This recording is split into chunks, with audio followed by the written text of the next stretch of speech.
I'm going to ask that we all bow our heads in prayer. Every head bowed and every eye closed. So let's listen carefully and prayerfully today and reverently to the message of the Word of God. Shall we pray? Read what's written in the planets, hidden, scripted into granite. Tomes of medicine, a condition forbidden, spitting maggots. I am sitting, speaking cantrips till my wicked king advances. While we slit the meek romantics on a twisted, bleeding canvas. Feet on bleeding lesions of these lowly tired kids. Sacred breeds are ceasing breathing as they slowly die of sin. Never heed the demon legion and its slowly life of pigs. Yo, I see the trees of Eden till the unholy guys of hands. Hear the cries of doom and death as I breathe fire breath. Exercise the living flesh is sending King Kaiser Rex. Blood lead abrasion start to clot, congeal and curdle. Take the vaccination, now the rod is feeling fertile. Read the words of his damnation that are jotted and sealed in journals. Cleansing breath brings cremation, his inferno is eternal. Resurrected gods here and re-crown while choking kids. Beats not what knowing is, Athena light of broken bliss. Been subject to fraud since Pangea divided from motion. Risk we deicide the holiest to be beside us modius. My insides is red, going inside your necks. My rhymes address all the lies by the flesh. Hear the cries of doom and death as I breathe fire breath. Exercise the living flesh is sending King Kaiser Rex. Fascists are crowned by the branches of an elder creeper. Magic profound stops the acid bath and sell the king. The exit for getting baptized for Korean guys and man's lives. This tempest is made to capsize. This chastised and chastised. Ashes surround bodies burned to barren bones. Lightning crashes the ground. Heathens turn to staring stone. Yo, ritualistical fire is turning this method to what this verse is. One rise higher now. The serpent's going to a Kaiser in his perfect form. My insides is red, going inside your necks. My rhymes address all the lies by the flesh. Hear the cries of doom and death as I breathe fire breath. Exercise the living flesh is sending King Kaiser Rex.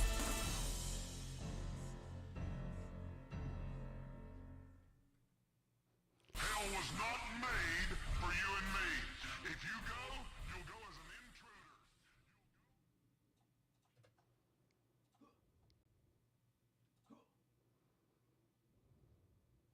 Oh! Oh, whoopsie poops. Take that off. All right, all right. All rice All rice. and rice. All ricin' then. Okay, we're gonna wait for maybe 5 seconds, maybe a minute, and then we're gonna get into it. Ooh-wee. Yeah. Okay, oh wait. Yeah, what's going on? I needed to make sure people would be able to hear our good friend Nicholas. Yes. Hey-o! All right, I wanted to wait till we get at least one chat. Yeah, I think that's what we should do. And Okay. Just so it's like, okay, all right, people are here. At least one person is watching this. They're not just going to be... you want to know what? We'll give it 1 minute on the clock. Yeah. Starting now. I don't have a watch or anything. I bet Nick does. Oh, and I should probably start recording the episode. Wow. I mean, there's a clock on my laptop. There's a cock on it, too. No. No. There's a cock on the loose. As Gigi Allen would say. And he did like to say things, didn't he? Yeah, he did. He said, I want to fuck myself. I want to fuck myself. He said that, too. I mean, that's not the most harmful thing ever to say. He It's also... kind of sweet. Yeah, he also once Yeah, said... that's not bad, actually. He said, I'll be back. He did. Oh, okay. Everyone should know that Gigi Allen is also our good friend Arnold Schwartz. Really? Yeah. That's Nicole, what you know everyone that. needs to know. Arnold Schwartz, baby. I can't. You can, my queen, because you are that of. Are we starting or what? All right, I think it's been a 1 minute. 1 minute only, guys. 1 minute below me. Okay. This is where it begins. So I know for the edit. Scary. Scario, stop it. I do want to just keep that up in the view. Okay. We're live. We're feeling chud-worthy. Now you gotta clap again. No, okay. All right, I'll still be able to see Chadworths. That one's just for fun. Okay, are you ready, Nicole? You got your script up? Yes. Script. Okay, now you do. Alcoholism. Seriously, James? That's how you're gonna start this entire event. Don't blame me. This is on Mr. No Fun Buzzkill for choosing this movie. The movie is more than just alcoholism. Pick a different topic. Okay, fine. What can I choose? I guess the only other one. Abusive relationships. All right, my name is Nicole. And I'm James, and this is night 1 of our first ever KaiJULY Con 2022, brought to you by Mostly Speakin Sentai. Squad-ap, bat, squad-ap, Yep, bat, squad-ap, bat, yada, ooh, yeah. Guys got a theme song. That's awesome. I think I need to turn myself down in the... No, I'll be fine. I'll be fine. All right. I just peeked once. I'm going to turn myself down a tad. No peeking.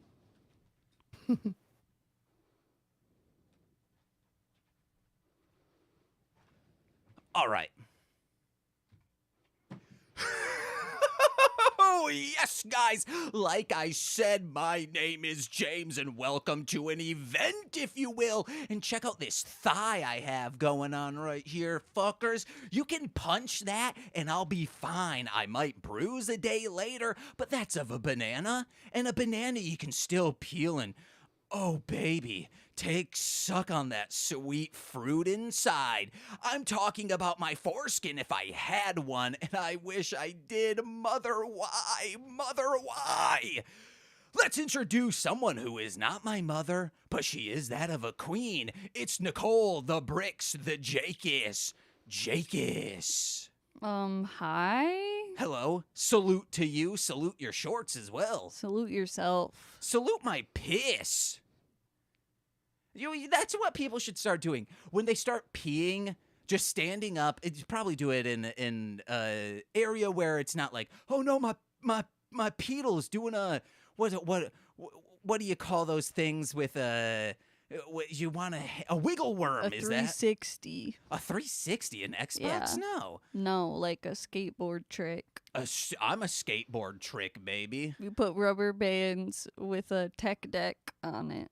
Oh, on your penis. Okay. So everyone should, at least once in their life, I'm pretty sure I've seen this in a movie, stand at attention while peeing, one hand on your hip, the other like this, and preferably while the sun is rising or setting. Rising. Let's do rising. The yoga pose. Salute the sun. Is that a real pose? That's what the pose is. It's called. this? Yeah, that's a yoga pose, dude. Man, that's a basic ass pose. Yeah. And people are like, "Oh, I'm a master at yoga, and that's all you're doing." Shut up. Yeah, it's relaxing because you're peeing. Oh, you're also pissing. Yeah. Nicole, have you ever peed while standing up? Like, have you tried?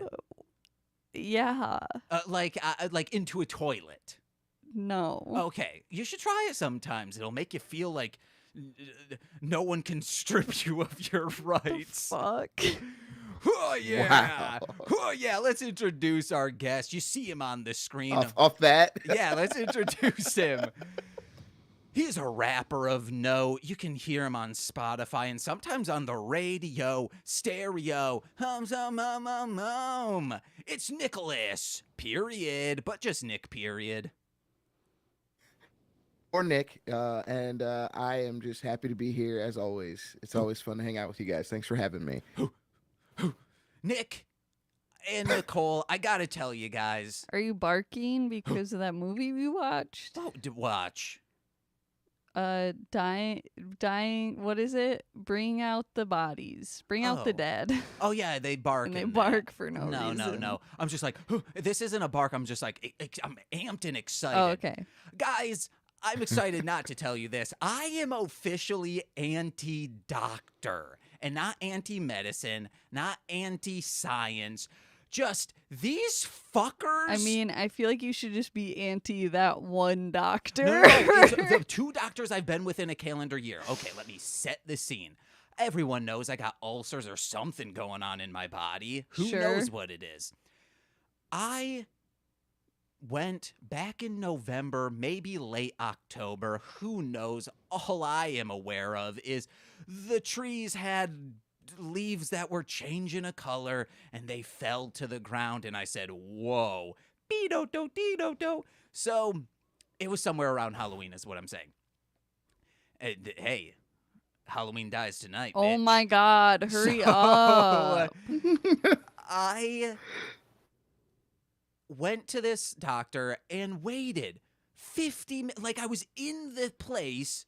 Granted, yes, I go to people without a good income doctor. So maybe they're stressed out. No, when I am the only person in the waiting room and the only person I've seen for a while, I don't think they're being pulled at each ends like I'm Laffy Taffy. Shake it. And that's strike one. So I scheduled an appointment. I got a referral for a gut doctor because the person was like, yeah, they're going to have to look inside of you to see what's wrong with your stomach because it's probably not like an ulcer because it should be healed by now if you're taking omeprazole for 4 years. So I call the place. The referral's for 6 months. That's as good as long as it's good. They say, hey, the next place, remember, this is November, Halloween, and they say, we can fit you in June 30th. So I'm like, okay, all right. The referral will have been expired. Luckily, they still accepted it. I get there, and yet again, only person in the entire doctor's office, I wait 40 minutes inside the goddamn dang waiting room. Not even waiting room. Like they Sherpa'd me into a, like I'm on Mount Everest. They threw me into an exam room, and I knew I was the only one because I saw all the other exam rooms are open, doors wide, like my legs on a Saturday night, and I'm pissed. I'm anti-doctor now. Your guys' thoughts on these white-robed fucks? I still like doctors. I respect your experience and peacefully and respectfully disagree. I'll Okay. still go to doctors. I guess I have to go to doctors, but they should be, if I scheduled something, Nick, if you said, hey, James, can I come in to record? And I said, okay, all right, it is June, all right, okay. I can pen you in January at 3 p.m. And then when you come over January at 3 p.m. and I make you wait 40 minutes, you'd be like, what the fuck is this? He made me wait for 6 months. Yeah, I mean, I feel you. I mean, I think the thing with doctors is, I remember going through some stuff with like family, and the big thing I started to realize about doctors, which seems obvious, but it's like, they're just people and they have the right to suck at their job like everybody else does. And I kind of got over it a little bit, like not like saying you should. I think you should fight the power as Yeah. long as you feel it burning in your veins. But yeah, I mean, doctors are people, and like some of them are gonna be good, and some of them they just fucking suck. Just like At just least- like there might be somebody who makes your burger at Wendy's really Yeah. well, but then the next person just drops it in oil, Ooh, that actually sounds good. Chicken fried steak. just fried. Yeah, why not? Nicole, your thoughts on doctors? As someone who I no longer talk to once said, not all doctors got straight A's. Oh yeah, it's like that joke. What is it like? What do you call the lowest scoring a person in the class of like in medical school, and it's like doctor. Yeah, Yeah. they're still a It's like, doctor, I it's guess. the same thing. Damn it. Why do you guys have to come with logic and not hate that I had yesterday? I don't know. And don't even Sorry. get me going on the CTA yesterday. Dude, this is why I fucking go all the way downtown, because I like my doctor. You were like, she's all the way downtown now in this building, and I'm like, yeah, because I like her. I'm going to make the trip there. Okay, I will say your doctor going downtown, the almost hour wait I had in an exam room is still a shorter experience than you have going downtown and talking to this doctor, who doesn't even let you in on that sweet medical Mary Jane. Yeah, but also weren't you? I don't know. Never mind. Also, you don't. It's legal now. Oh no, know? it's still 27% cheaper for medical marijuana, and we. Oh yeah, definitely. That recreation tax is murder. So yeah, anyone who says, "Hey, it's legal now," no, guys. We need to fight the system, break the system, and get sweet Mary Jane at an affordable price. Just need to learn how Yeah, to and- grow it, baby. Yeah, that too. But I don't smoke it. Yeah, and I mean, I need to learn how I'm to just saying- edible it. yeah, and I already just got some like free plants from like a promotion thing, and they're like already dead, and like.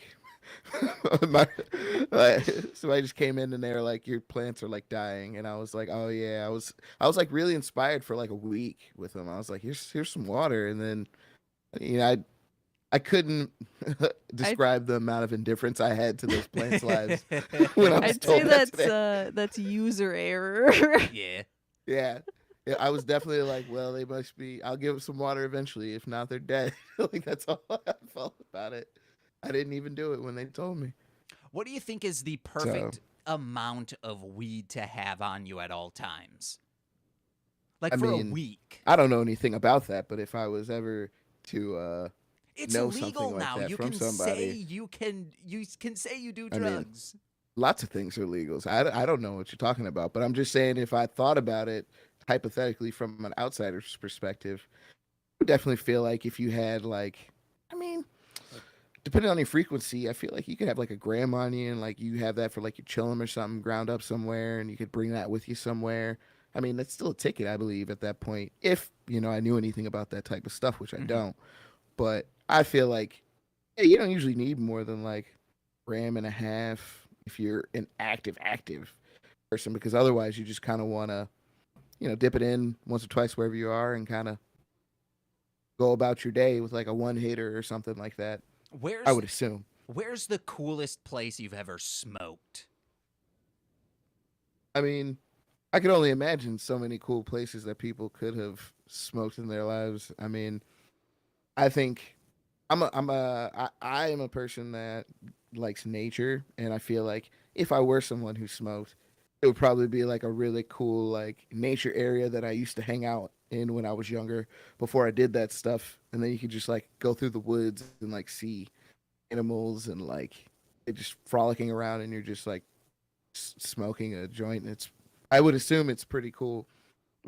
Okay, do shrooms at the peak of Everest. That's what people should be doing. I feel Okay. like I wouldn't be able to think at the peak of Everest. Yeah, and That would be then freezing. the shrooms would ease your mind. I feel like I'd die if I took shrooms and I had somehow made it to the top of Everest. I feel like I would need my wits about me, No, I think you microdose on your way up and then you macrodose at the top. So even smaller. There you go. No, macrodose Yeah. is big. Microdose tiny. Yeah, I'm sure that'll go great. I'll give that a try next time I decide to climb Mount Everest. I've been thinking about it, honestly, so Ooh. I might have to think about that. You bougie now? Yeah, it was really just that moment you said Sherpa, and I was like, what, I should really climb a mountain at some point soon. Because it's only bougie people climbing up there these days. and we're only getting older. How long can you really like climb a mountain Mhm. as a human? So it's time to start thinking about it if you want to climb a mountain. Yeah. What, Because I am. Nicole? We should find the smallest mountain in our area and just climb it. We'll go Why would hatchet you want to style. climb a small mountain? That's like surfing a small wave. Like, what do you I've- get for that? You got to I've climb the big one. hiked a mountain before. Like I'm. To the peak, I don't know. and it was called a mountain. It wasn't like a hamburger hill. You ever heard of the Grand Tetons, you bitch? I've never heard of Grand Titties. No. The Not Grand at all. Boobs Where are they? Explain. in Wyoming. In Grand Nice. Rapids, the suburbs of Grand Rapids? Not what I said at all. Yeah, Wyoming Township in Grand Rapids, Michigan. Yup. Uh-huh. It's I think I hiked a mountain. a mountain of old buildings and jet skis. Is And that you just hike up the mountain. It's where all the people with midlife crises ditch their what have yous when their crisis is over. Nice. That's why it's Sounds called good. the Grand Boob. I always hoped that So they like throw them off the mountain to get rid of them. in high school I would, if I was like stressed out, I'd be like, I'm going through a midlife crisis, God willing, because then that would mean I would be dead at 30. Yeah. Wow. I hated life back then. Oh, not a lot's changed. Man. That's Cool. I don't feel like I've failed as really a person light at humor all. today. Nicole, I'm kidding. Also, it wouldn't be you failing. It's my mind failing me. Oh, okay. So technically, it's Yeah. my mother and father for giving me these shit genes. Noise. You see these jeans? Yeah. I actually think I hiked a mountain too in Australia, but it was like super small and it had steps. But I think they called it a mountain, so I think I technically climbed a mountain or hiked it. I think I'll call it that's fine. climbed. A Yeah. mountain with stairs is just God saying, "Hey, giving you a gimme today." Or man spitting in God's face. Either one. No, because that was God's one. will for them to build those stairs there. Kind of feel like we just decided we wanted stairs there. No. But it's all right. I mean, the dude that led me up there, his name was Hayes. That's a pretty like natural nature name, so maybe he's like a person of the forest who like built that. I mean, not a person of the forest. He's not really that. See, I'm saying person of the forest because of that Bollywood movie. I'm just so obsessed with it now. We haven't watched it yet. He is, of course, talking about RRR Tolkien. You already know. You already Featuring know. pirates. It's not a pirate movie, Nicole. It's not at all, but like it's definitely one of the greatest movies I've ever seen in my life somehow. Is So- it better than Pirates of the Caribbean 2, Dead Man Yes. Chest? Fucking doubt Yes. it, bro. Yes, it is. It is. Hashtag Better than a lot of movies. hashtag part of the ship, part of the crew. Is that a phrase from that movie? Yeah, I said it backwards, so Part of the crew, part of the yeah, ship, yeah. part of the sea. Ah, And then I don't even remember that movie like that. then Moses comes out and he's like, "Who's talking about parting seas?" Was that the second one you guys were talking about? Yeah, I think. That's the one. Oh, that's the cool one. That's the one where like everybody dies at like the end. Not dies, but like the big squid comes and it's like super bummer. I liked that. That was pretty cool. Yeah, I mean it was Captain Jack Sparrow. He dies? I guess when he Yeah. died, everybody died to me. Yeah. It's a But super he's in all bummer. the other ones, Nicole. Yeah, in the third movie, dude. He comes back? Yeah. They- or it's prequels? They fucking turn the ship upside down, bitch, to go to Davy Jones' Oh. locker and save to get him. Daggy Joan Yeah. Locker. Might be a little controversial to say, but I feel like sometimes they put a little too much focus on that character. Wow. You want to know But who I he's want? horny for the sea, dude. What's more pirate than that? Oh, that's I'm funny. horny for the C as well, and I'm talking about cunt. I'm glad. I Oh was my like, god! I was I wondering if thought we you were let that gonna. go, but I thought you were gonna segue to Colossus. No, you no. Fuck. I said the C word, baby, because I am. Oh, it's beautiful, smooth, hairy, whatever. You guys gotta check this thing out. But All right. let's talk about today's movie. We are watching 2016, I believe's Colossal. Nick, you chose this movie. Why'd you freaking do it? because I don't know many other kaiju movies that I would probably want to see. Like other than that, I'd like kaiju movies, but I do feel that there could be a lot more done with it, and I feel like this was probably the most creative one I had heard of or seen, honestly, because I did see it once, but I was interested in like looking at it again for like a review purpose. Purpose.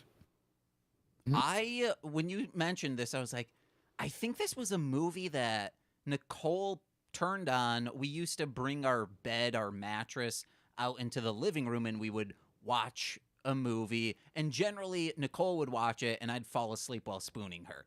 And I was like, oh yeah, that's one of the movies that I fell asleep while spooning.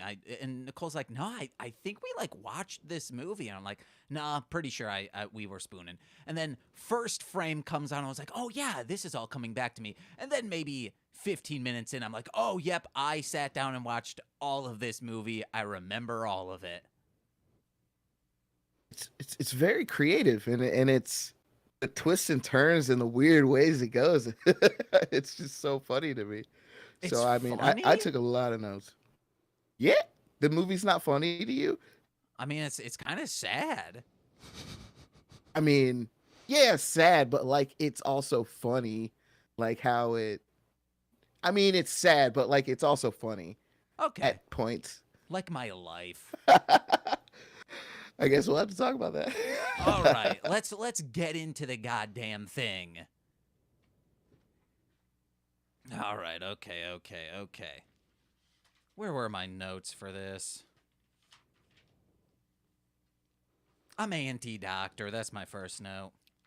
Oh, I do have. So I picked up a very quick note on this before we started watching this. I picked up another collection of VHS tapes to either keep or to sell, and one of them I was like, oh yeah, we got our Tom Cruise movies, and I pick one up and I say to Nicole, I say, this one, I look at it and I was like, Ricky Brine, and then I put it down and she goes, you mean Risky Business? And I was like, oh my shoot, God. that's I what was that like, says. What the fuck And is Ricky Brine? Nicole thought I was joking about saying that. I was like, I could not read the cursive writing on this. So yeah, I thought it was Ricky Brine. It's like, did he do some like Guy Ritchie film, like some British gangster flick I didn't know about? Nope. What's up, guys? I'm Ricky Brine. Tom Ooze. Hey, what was that? Tom Hardy, one of those movies made his career. Memento? Bronson, that's the one. No, I was just saying, like, a cheeky film biopic about a random British dude. Okay. Yeah, definitely. Like Rocket Man. I love that movie. Like that Elvis movie. Oh. I was talking about the comedy about when they go to Mars from like the early 2000s. Mars That movie, Attack? Rocket Mars Man. needs moms. No, it's John called Rocket Carter Man. of with- Mars? No, Rocket Man with Harlan Williams. Remember that guy? He played yeah. for friend that gets locked up in Half Baked. He did a movie where they do like a trip to Mars, and I think like one of the astronauts goes bad, so he ends up being one of the people. It's just a terrible screwball comedy, late '90s, terrible. But I loved it. Me As a too. kid. Oh, there you knew it. Yeah, Yeah. it's great. It's great. Remember when he farts in the space shoots and they Yeah. try to like keep it from going to the other suit? And Amazing. how they were like, oh, you're going to go mad in here when they're in that isolation chamber. And he's just like talking Yeah. to himself and drives everyone else insane. Yeah, beautiful. I mean, that guy, I would say he didn't get enough, but he got his own movie, so I think he did fine. Yeah, he was also in Big Money Hustlers with Insane Clown Posse and Freddy Got Fingered. He wasn't Freddy Got Fingered. I always forget that movie until someone brings it up, and Just everything in that movie.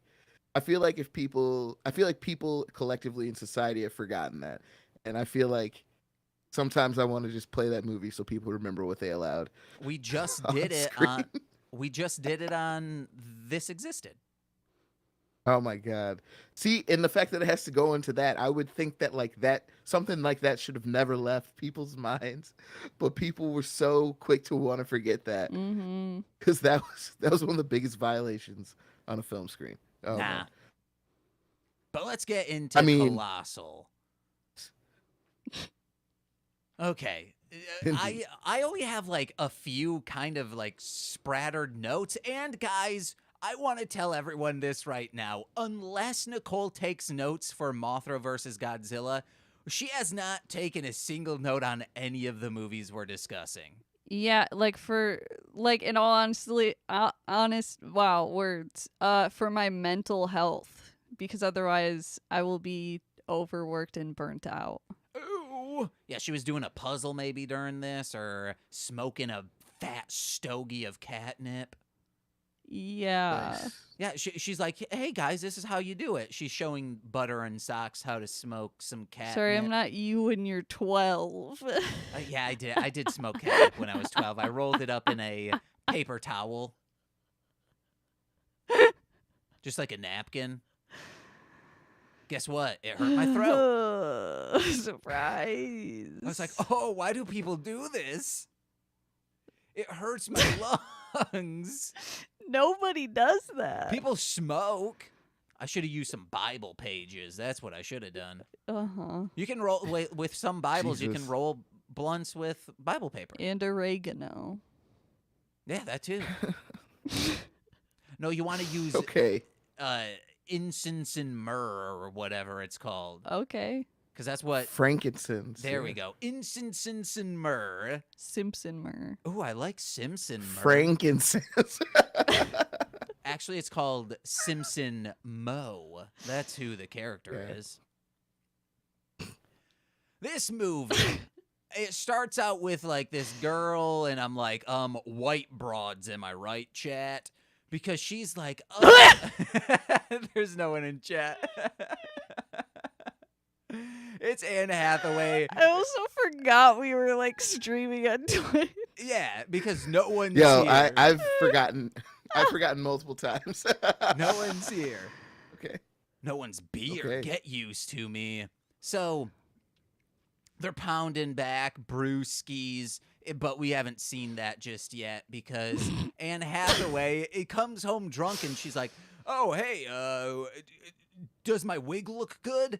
And it's insane. Like, she's wearing a wig, and it's pretty telling. Just use your own hair, guys. Wow, wig shaming. No, okay, bad wig shaming. Wow, bad wig shaming. Yeah, there we go. And you got to get a wig with real hair. You don't want any of that synthetic bullshit. Wow, wig shaming. No, I'm quoting your grandmother Yeah. because she said that, and Nicole was I like, mean, I didn't mind her hair necessarily. I mean, honestly, my first thoughts were kind of on like when this started. I just kind of wondered like, what is the thing with kaijus and like Asian culture? Did they like really create that concept? Because I was like, why are we still like, you only show it in like one place? Like they don't ever go to Sweden. Like they don't ever go anywhere else. But then I remembered like, wasn't Godzilla like almost like a commentary on like nuclear war or something like that? Uh-huh. So that's why it was there. And it's weird to me that we just made it like, well, it's just Asian people now. Well, no, It's like, that's kind of how it goes. there's also been, I believe it was Yongari. Was that oh no, Gorgo. Gorgo was in England. Oh, you get a few, but this was Usually, good. like, yeah, the reference is, if it's like referenced, it's Yes. Japan. But James has Yeah. like info about the making of the movie, so Yeah, so this dude, the director, is from Spain. He wanted to make a Godzilla movie for the least amount of money ever, because like, hey, this concept, we won't need all these huge effects, just a few of them. So he was saying that in investment speeches and in emails and all of this stuff, trying to get people to like money as a producer, like trying to get funding. Toho found out about it and was like, no, no, no, no. You can't be using Godzilla and images of Godzilla as ways to convince people to fund your film. And it's like, I think you can, but we got to chat. R2's in this goddamn thing. So this guy, they filed a lawsuit against him because also the monster was originally going to look more like a lizard opposed to what it eventually is. So in the lawsuit, he had to, one, it couldn't be in Japan, and the monster had to be changed, and like any reference to Godzilla or images of Godzilla in the movie had to be scrubbed. That's why it is in South Korea, and the monster looks like a weirdo as he does. Yeah, I do feel like parody law should have protected them from at least somebody saying, "Oh, Godzilla" in the movie, but I guess not. Yeah, so Toho does not respect the parody law of other countries. You can just not respect it. Yeah, like they don't enjoy it at all. They don't give a fuck. I thought within the country they could still respect their own laws and like block Toho, because I thought there was like a thing with that, with like how other countries like Brazil would recreate Nintendo consoles for their like area, even though Nintendo didn't really have a lot of stuff there. But like, hey man, Toho's doing it, so they know the business. That's crazy though. Well, I think Brazil was able to. So you might be thinking of places like China, where the only way to sell your product is also to pretty much make your patents. I believe this is the correct terminology. I might be flubbing some of it. Is to pretty much like give them access to the patents, so they're able to reproduce stuff as they want. So Yeah.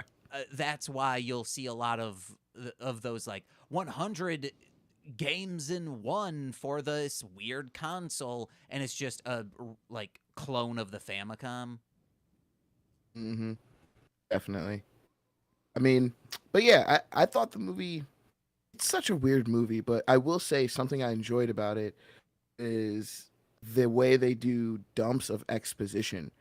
I thought that was really good how they did it. Sometimes with movies, especially ones that are kind of sci-fi like this, when people have to get the story out of the way, it becomes caught in jargon. And just seeing like how when she came home the next morning, like the non-argument her boyfriend had just kind of explained her in a nutshell. And then like when he leaves and the friends come in, there was like almost no dialogue in that moment, but that also added depth to who she was as a character. And I was like, that's like 7 minutes in, and I almost didn't need to know anything else more about her, so we could just keep everything moving. And I really appreciated that about the movie, how they handled that. Yeah, and also we find out about Anne Hathaway's boyfriend. His name's Tim. He's kind of an asshole later on in the movie, but right now he seems just of like, hey, we cannot be together anymore. You're mainly focused on boozing and hanging out till the peak dawns of the morning. And then he says, hey, all of your stuff is packed up already. It's in the room. Please be gone when I get back. And she goes in, and she is living light, guys. I wish I could live like her, because all of her worldly possessions can fit into 3 suitcases. Yes. Yeah, that made me laugh a lot too. I was like, that's really all you that's all you got. I loved it. That's great. Well, So Yeah. sorry. I've talked to like Robbie about that before, and he was like, yeah, like I was like, also with that same like, oh man, I wish I could like have less bullshit. And he was like, yeah, but usually in that situation, it's like you're for one reason or another like forced to get rid of your stuff. It's not like you're just like, no, I don't want stuff. It's like you just had to get rid of it. I do feel is a little implied with her that she's just trash and like didn't have many worldly possessions, because she was just kind of like not necessarily a parasite, but just not really applying herself at all. I also will just put forward right now that I didn't know anybody's names in this movie and I just kind of called them their actor names. So I don't even remember their names. I only Just if you start talking about them. I only remember Tim, and because I don't know the actor's name, but Sudeikis, Anne Hathaway, Coke Exactly. friend, and sex friend. Those will be our main characters. Yeah. Yeah. Yeah, those people are all very sad.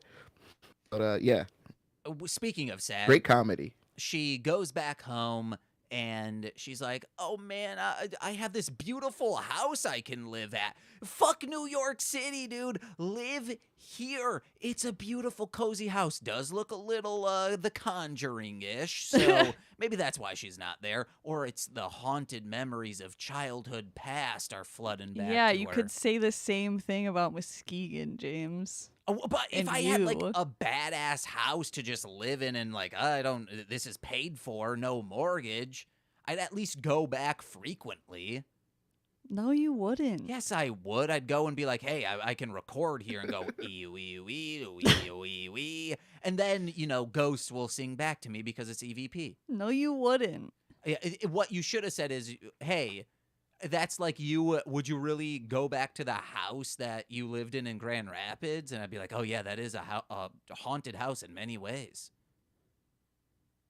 Yeah, I feel like I might have missed a detail, but I feel like there's something else going on with like her relationship with her parents or whatever, to where it seemed like there must have been a lot of things with that house and like that whole area. It seemed like they wanted to imply a lot more than they wanted to just say, but it seemed like something was going on, Mm-hmm.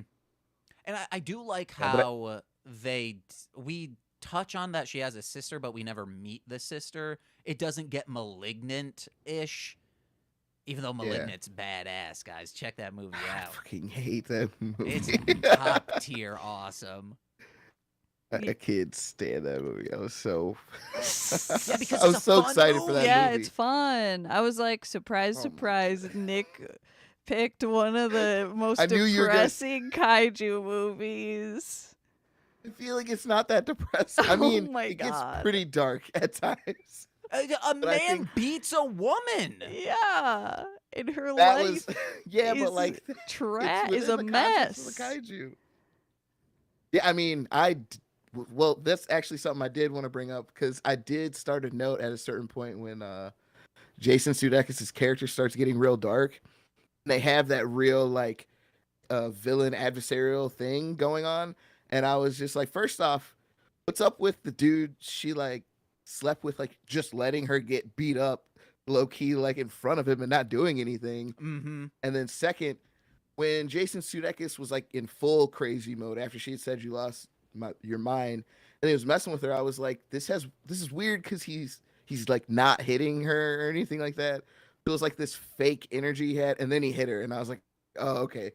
So he is like he's all the way gone. But I just feel like, yeah, that's terrible. And it was terrible to watch, but the payoff of the ending is crazy, and it's crazy. I don't think the movie's that depressing. I thought it was funny. I feel like that's saying a lot about me. I think it is. This is a straight up I just downer thought of it a was funny. flick. And I the don't think it's that big of a ending downer. it doesn't have a good payoff. Because she's still an alcoholic. No, because she doesn't even, she just like flicks him. I'm like, no, I want to see you squeeze his body to death and he explodes. I mean, he's dead. What, you want blood? You want all that? Yeah. I mean, he did murder like a whole quarter of like soul. I mean, yeah, I would have been fine with that too. But I mean, the important thing is he's dead, Spoilers. I guess. Vague spoilers. What Do she we even sh- care about spoilers? No, yeah, we can spoil, but what she should have done is like popped him like a beer can and then drank him. Yes. Or just like That was us. like a when you get a nice shave at a barber and they put the shaving cream on with a little bristle. She should have like done that No. like this. I guess I actually look like a cat doing like a meow, like a little. You do. I actually Meowth. didn't understand how she could see him or like catch him or do any of that. Yeah. Did I miss that part where like they could talk she could hear him or something. No, It didn't make any sense to me at all. No, Because it, there's it also- doesn't make sense. So they're in this playground for people who haven't heard it. When they step into this playground at around 8:05 in the morning, they in upstate New York or Massachusetts, wherever they're at, they step down, and then in Seoul, in South Korea, this kaiju appears. But when they go out of the boundaries of this playground, they are no longer, like, they dematerialize. Jason Sudeikis' character at the end starts running away from her because she goes to Seoul and then goes into the same area thinking like, hey, this also, there's a lot of logic that it's how do you think, how quickly do you would you have pieced all of this together, or if you even would have as quickly as she did? Absolutely not. I don't know how I could have possibly, like, that's why they had to do that scratching the head thing and all that Chekhov's stuff. nervous tick. Well, Yeah, it's like- whatever. And then when that explanation was complete bullshit. But Yeah. sorry, what were you saying? So he runs away from her as Big Kaiju, which means his kaiju should have dematerialized way long ago. And then she would have had to been like, well, fuck, I guess I just need to smash down and hopefully get him outside of the boundaries in which I'm in. Yeah, there's a lot of that just, I was like, I guess you just wanted the movie to end now. So I guess it's going to end now. Let me read some chats real quick. R2 Shelby 2 is saying, I like how they introduced Jason Sudeikis as this, as the hometown love interest in a rom-com, but then it quickly becomes clear he's actually scary. Malignant cracked me up, and Nicole wants blood. Hell yeah. Yeah, I think it's I like that they did that, and I think it's like important to have gross toxic characters like that shown as like quote unquote like normal nice people in the beginning, because Yes. usually when a movie is like shows an abusive relationship, it's just to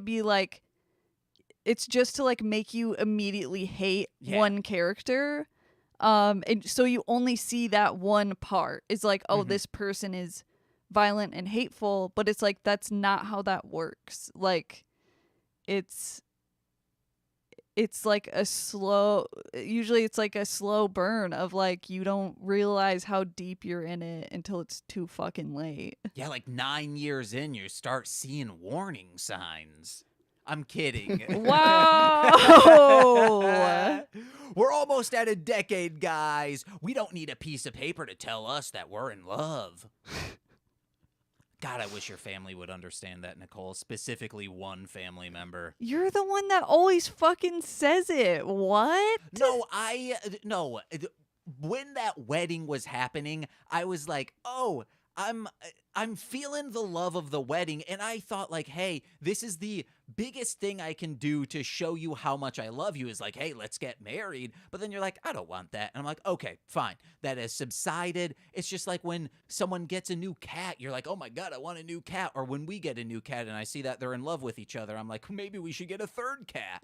And now there is one family member who they are acting like they're big shit, even though they haven't been in the family as nearly as long as I have. And it just kind of rubs me the wrong way. And it's like, it's not my fault we're not married. This is on Nicole's wishes, so you should respect your family member and be like, okay. I mean, if anything, you should be like mad at my mom that she doesn't change the I don't know, qualifications Of what family means? Yeah. Yeah, that I mean, yeah. Everyone should be saying, "Hey, James has put in his work. He used to clean this fucking house once a week with Nicole. Yeah. He's done what he needs to do. He's still here and always will be." Maybe it's because people are like, Jesus Christ, when is he gonna leave? Maybe that's why they keep saying this stuff to me. Specifically that one person, everyone else. and then sometimes Yeah, other it's people because, touch on. you know what? Actually, it's because they're jealous of you because they know that you don't even need that to Okay. like for them to love you and accept you. But he does. I mean, Okay. they do. I mean, but they don't though. I'd be fine if this person. That's why they're rubbing it in your face. Oh man, like I'm a dog and my oh, it's the living out of wedlock that I'm is the mess that my nose is being rubbed in. Yeah. Yeah, so when they said that she conjured lightning to strike herself on the top of the head because he smashed her scientific diorama in like fourth grade, I still don't really get what they were trying to say there. And why didn't anybody recognize her toy and his toy as giant, huge beings destroying Seoul, Korea? I don't know. Right, like they should have, because more often than not, they're like franchises of Yeah. like pop culture. It's weird that they wouldn't be like, oh, hey, that's from that show that we used to watch as kids. Oh yeah. Yeah. But it I could would still know a Voltron robot if I saw one, you know? Yeah. it could be I didn't grow up with like all the fancy toys besides like Batman. But if I wanted other things, my family would say, "Well, we're going to this nickel and dime store. Just buy something, buy a toy there." And it was always just like extreme trash. There was no franchise stuff. This was before Spider-Man's like, "Hey, we didn't sell this merchandise here. Let's throw it into a dollar store." So it could be one of those situations where it's like, "Hey, I just bought this for this project and I will never remember it in my life." Also, remember, they purchased this stuff. They had it as a diorama, and then they got zapped with lightning bolts. That could have affected their memory just a little bit around this entire situation. I mean, I feel like everybody else would, unless, you know, like you're right and he got like the equivalent of like a Michael Jorbson doll or something like that from the dollar store. It's Jorbin time. Yeah, exactly. The Michael Morphin Jorbin Rangers. But yeah, unless it was something like that, I definitely feel like people would recognize those toys. I did love though when not him, like after, you know, the dude Jason Sudeikis beat up Anne Hathaway, when he was like stomping on the playground and they had the sounds of like the people of Seoul, Korea, like screaming and like destruction. I thought that was pretty funny. And like you bringing up the cheapest Godzilla movie ever, it's like that's hilarious. That like Yeah. that was a scene where you're just watching this dude deliberately step on little gravel in a playground. It took me a minute to be like, what? How would you think this is funny? But then I was like, oh, if you think of it in a different like way, instead of seeing it as like, oh fuck, he's like murdering all these people, and just seeing it as what it is, like he's just aggressively stomping the ground and she's crying at a playground. Like, imagine if you were a kid getting on a school bus right now and you turned and looked at the playground. Yeah. Or imagine if you're a realtor going to a house and you're like, "Oh fuck, prices are about to plummet right now." Not again. God damn it. Yeah. Speaking on, so I was like, "Oh, this is how to do a kaiju movie on a shoestring budget," and then Nicole said, ... aka : don't. Just don't do it. Just or take this money, make like a 40-minute kaiju flick where it's nothing but monster battles.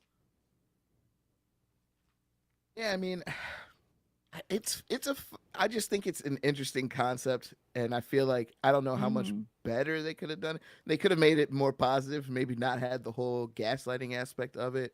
But I mean, you know, that was the character, and I did appreciate how not everything was resolved by the end of it. And like, I guess, you know, winning a kaiju battle wouldn't necessarily solve your life problems. So it was interesting as like it was kind of like a liberating experience for her, but it wasn't like a happy ending, I guess. Yeah. Because she could still turn into the kaiju, I guess, tomorrow, right? I She's don't just the think she kaiju will supreme. though. I I do. mean, yeah, she could still do it. I do want to say I love this movie. I think it's a fantastic movie. Yeah. I like it. I don't know. Like I feel Oh like my just 'cause god, of you the- were just Yeah. saying like, "Hey, this is a great movie," and then I'm like, "No." It is, but I like it. Oh my I god. love it. Okay, well, I do think it does a lot of things right. let's keep What? going through notes. We'll go back onto like, okay, so she goes Okay. back to town, and then she goes to this bar because Jason Sudeikis was a childhood friend, and he now owns the bar because his father bequeathed it to him.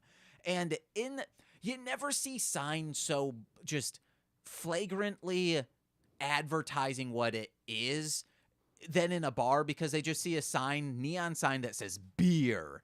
And I want someone someday to make us a neon sign or an LED sign that just says that I can put in the back and just says voice or podcast. So it's like, hey, people, what are we doing right now? That shit right there. Podcast. Wouldn't you just get one that You can says do that. recording? No, I don't want recording. That's not like, unless it's a record. But then people I mean, would be there's like, a store not far from here that would totally do that for you. It's like a custom neon light store. It's really trippy because when you're walking back home, like at night and probably drunk, like it's just this one store. Even when it's closed, they're all like on. All the lights are on, Cool. illuminating it. It's very odd. waste of electricity, just like escalators. It is because it's all those different types, like all the types of like neon signs you'd see throughout your life. Mhm. Probably some old ones they took from places that closed, and it's all just like on. I am also anti-escalator recently because they are just a waste of electricity. Either have stairs or an elevator. That's all you need. Or like I only mean- turn them on like during the busy days. Yeah, the peak Otherwise, hours. just have them be stairs. I don't know. I love escalators, because you kind of go on like an incline. You can look at people. You can kind of be like, "Hey, look at you! You're not on an escalator. You're just like walking up a ramp." And you can kind of just live life. It's a nice little separation of people who are doing one thing and people who are doing another thing. I'm not for separation. I'm just saying. Unless you had said that, I wouldn't have taken it that way. I know, but I just don't want to leave that open for anybody. I'm Well, just saying, You were you were talking about coming back from drinking and seeing these neon signs. What guys, did you have a hometown bar? Yeah, but it's closed now. I think it's destroyed. It used to be a place called Pops in the suburbs where you could go there and see everybody you went to high school with and hang out with them and talk to them about things you don't want to. But I think they destroyed that place probably because it was a vortex of negativity. Nicole, What? any hometown bars? What was that one like right by my mom's house called? A Moon Saloon? Moon something. Full Moon Saloon. Yeah, that one. Not to be confused with Charles Brand and his brand. Or Charles like Band. Northside Pub. Oh yeah, Northside. Yeah, I always think of Rackets in Muskegon. I don't know what that is. It was a real trashy bar. It sucked. Like not good at all. And they would. I think I'm getting spammed on YouTube. Nice. People, I think, Nice. trying to sell me porn or something. Yes, please. Where's okay? Hey, you do what you gotta do. I just gotta make sure they're not trying to sell porn. Yeah, I mean that's key. I don't want to be a part of that, but it's an interesting thing with these kaiju movie, especially this one, where Mhm.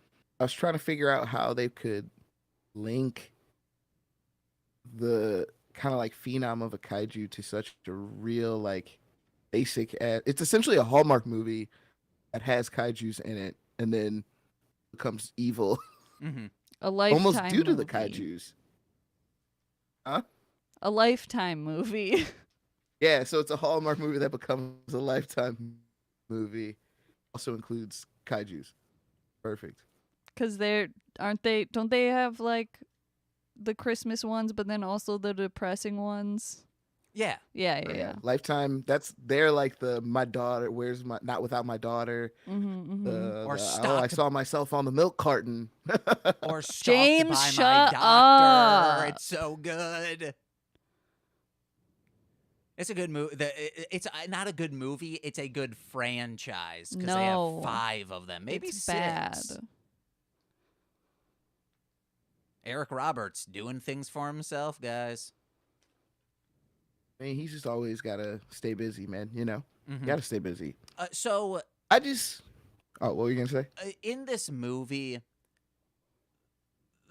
like this guy's sex friend goes in to kiss Anne Hathaway the first night there that they've met, and Nicole's like, "That's a little early to be trying to kiss someone." I'm like, Nicole, people have one night stands.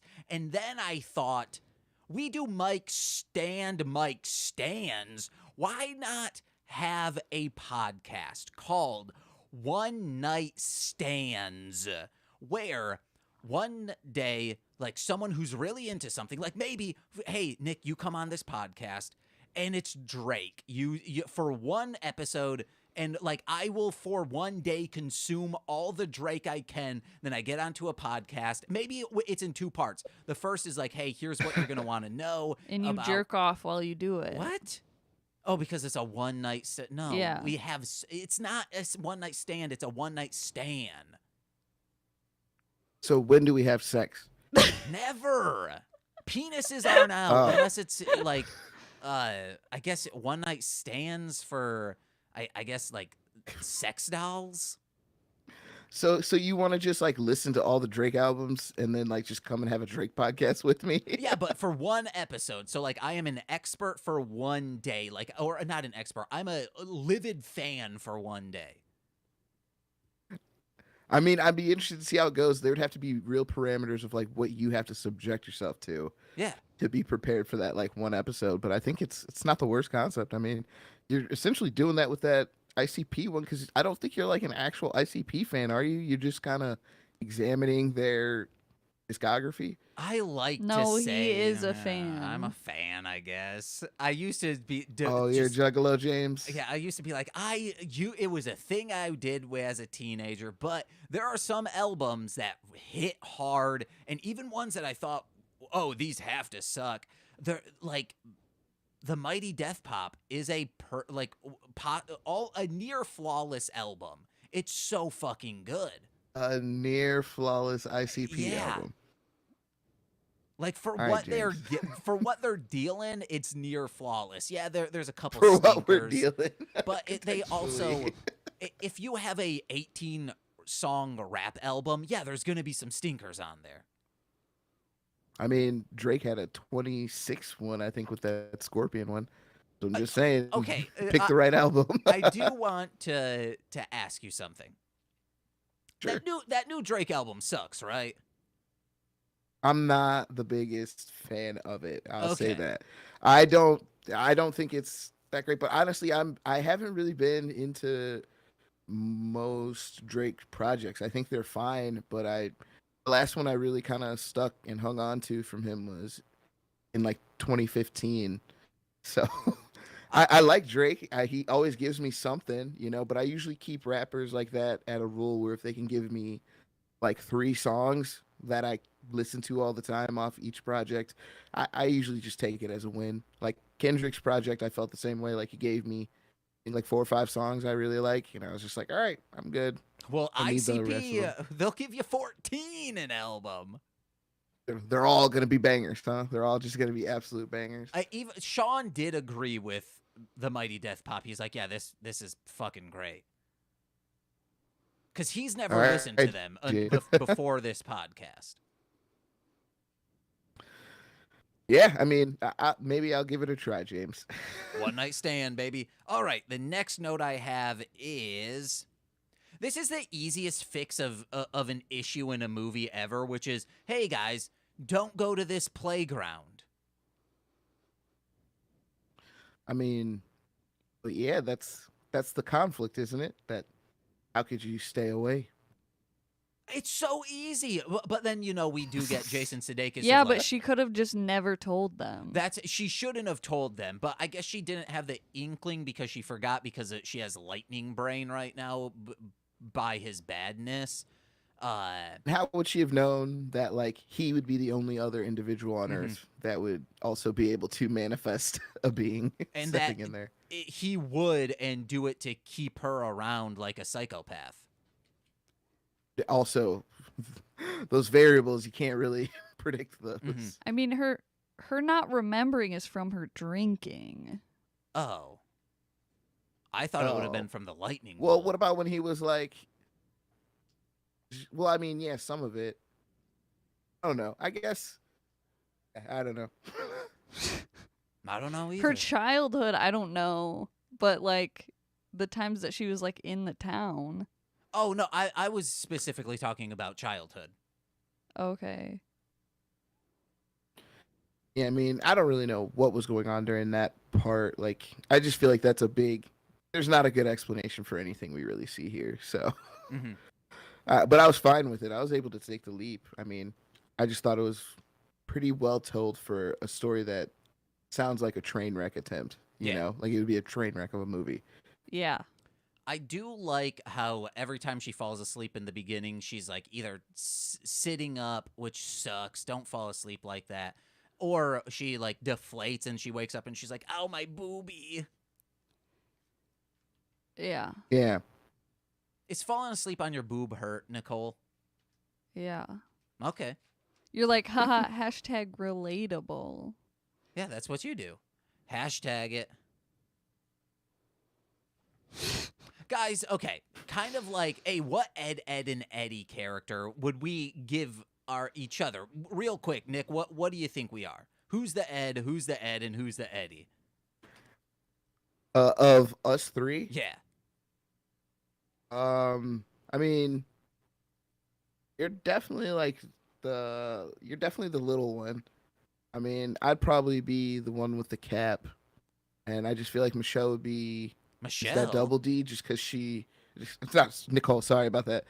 Double D because of her lack of care of any general situation, so she would just be kind of going off into, Wow, that's the completely. distance. I thought you would be Eddie, Nicole would be double D, and I would be single D.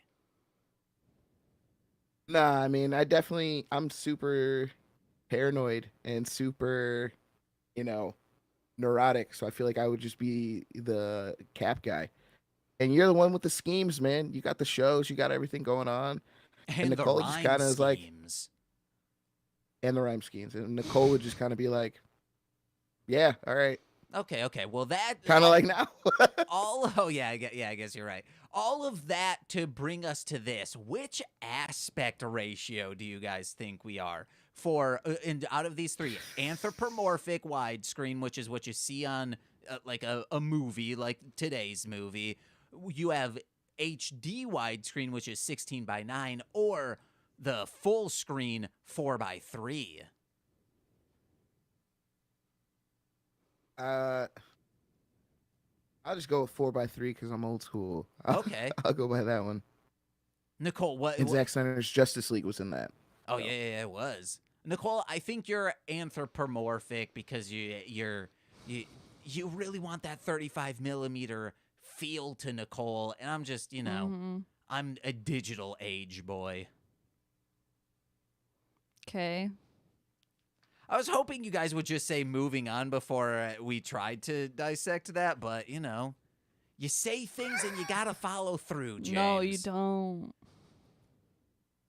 Classic Double D. We don't need that. What's this an allegory for, do you think? I had that under a portion of my notes called Not Fun, where I felt like there was still a part of me that felt like a lot of this was a metaphor for just very frivolous white problems that interfere with foreign places and ethnic people in terrible ways, and how two people rustling drunkenly in a playground is leading to massive death, and their lack of care for the weight that they actually hold as a responsibility had no factor. whatsoever. Mm-hmm, So I still felt that there was a little bit of that energy I got when watching the movie, but I didn't want to bum myself out watching it. I was just like, but that's there, so I'll just put that under the not fun thing, because I should at least say it. Yeah. I was thinking, But that's your favorite though. yeah. Is not fun. You, Do you have you you're ever right. listened? I mean, that's probably why I enjoyed it. Have you ever listened to the band Fun? And did you hate it? No. I like a lot of fun things. I've liked Weird Al Yankovic at one point in my life. I've watched Simpson episodes. You have so many stipulations to your things. I liked him at one point. I've seen some episodes. Those are fun things. I don't know what you want from me. I like fun things. Do you like a carnival? I mean, it's fine. Okay, god damn it. What? What about I didn't say I didn't like it. You said it's okay. It is. I've What? been to one. I enjoyed myself. What I don't about go looking for carnivals. Do you like cake? Yeah. I love cake. What's wrong Alright. with cake? Okay, good. And I'm talking about Chicomics or Chicago Alternative Comics Expo. I'm talking about that ass, baby. Oh yeah, thick and rumptuous. Okay. I mean, I also like the pastry as well. Okay. I don't like. I like fun things, man. I like a lot of fun things. I feel Okay. like All right. y'all We'll like more trust fun ya. things. We got a list of one item. You like cake. That was the item you gave. You could have given me plenty of other items. You like surfing? Superman's my favorite superhero. He's positive. He's fun. No, Superman's My the favorite least superhero. fun choice you Sure. can choose for your favorite. Why is he the least fun? He's He can dull. do everything and obliterate everyone. That's not fun. That's genocide. I mean, I'm not saying he does. I'm saying he could. And that's fun, guys. As long as he does it, it's a fun time. Mm-hmm, He saves cats and stuff, and like his suit is bright. It's a fun character. He's from Kansas, man. He's from Kansas. I once read Circa space. an issue where he wore a bird's nest as a wig. See what I'm saying? That sounds like a fun guy Yeah, to me. he's so much fun. Only fun people Yeah. do that. Exactly. And you better laugh at it, or else he'll disintegrate your heart from miles away. Who do you think is the Nicole? You're familiar with comic book characters. Who is Yeah, the I'm most vaguely. Yeah. fun comic book character to enjoy? Like, oh, they're the number one. The most fun? Yeah, like if someone like a Michael Peter Land- Porker Spider-Ham. Okay, all right. Especially if you like puns. That's what cracks me up. Like, instead of Daredevil, it's Deer Devil. Yeah, I like that. Ant-Man is just Ant.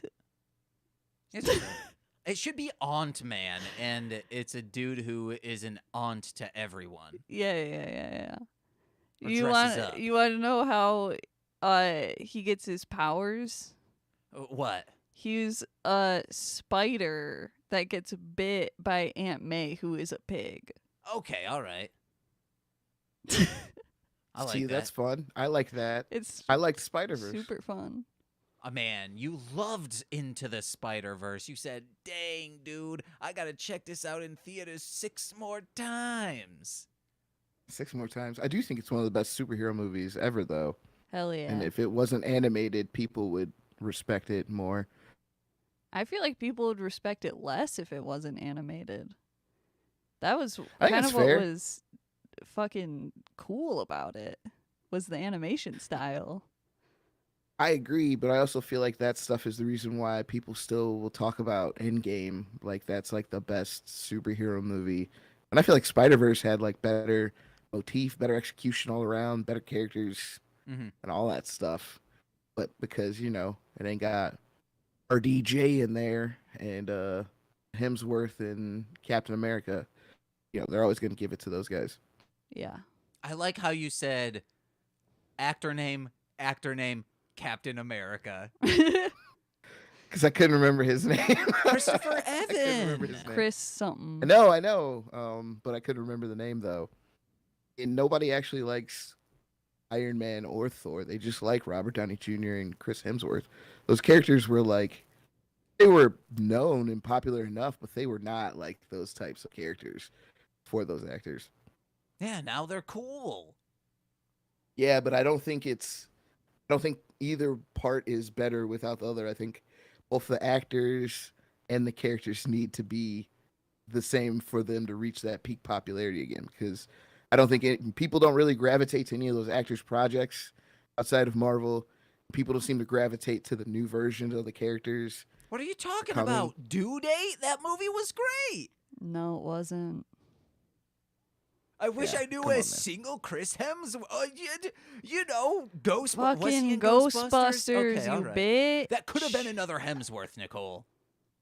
I actually saw one he just did recently called Spiderhead, and I didn't mind it. It was all right. It was pretty generic, but other than that, I liked his thing in it. That's why I call him Chris Hemsworth and not Thor, because I was like, oh man, I liked him in this, and he didn't seem like he was doing like a Thor or like, what do they call it, the himbo thing that he did in like Ghostbusters, where he's just a dumb dude.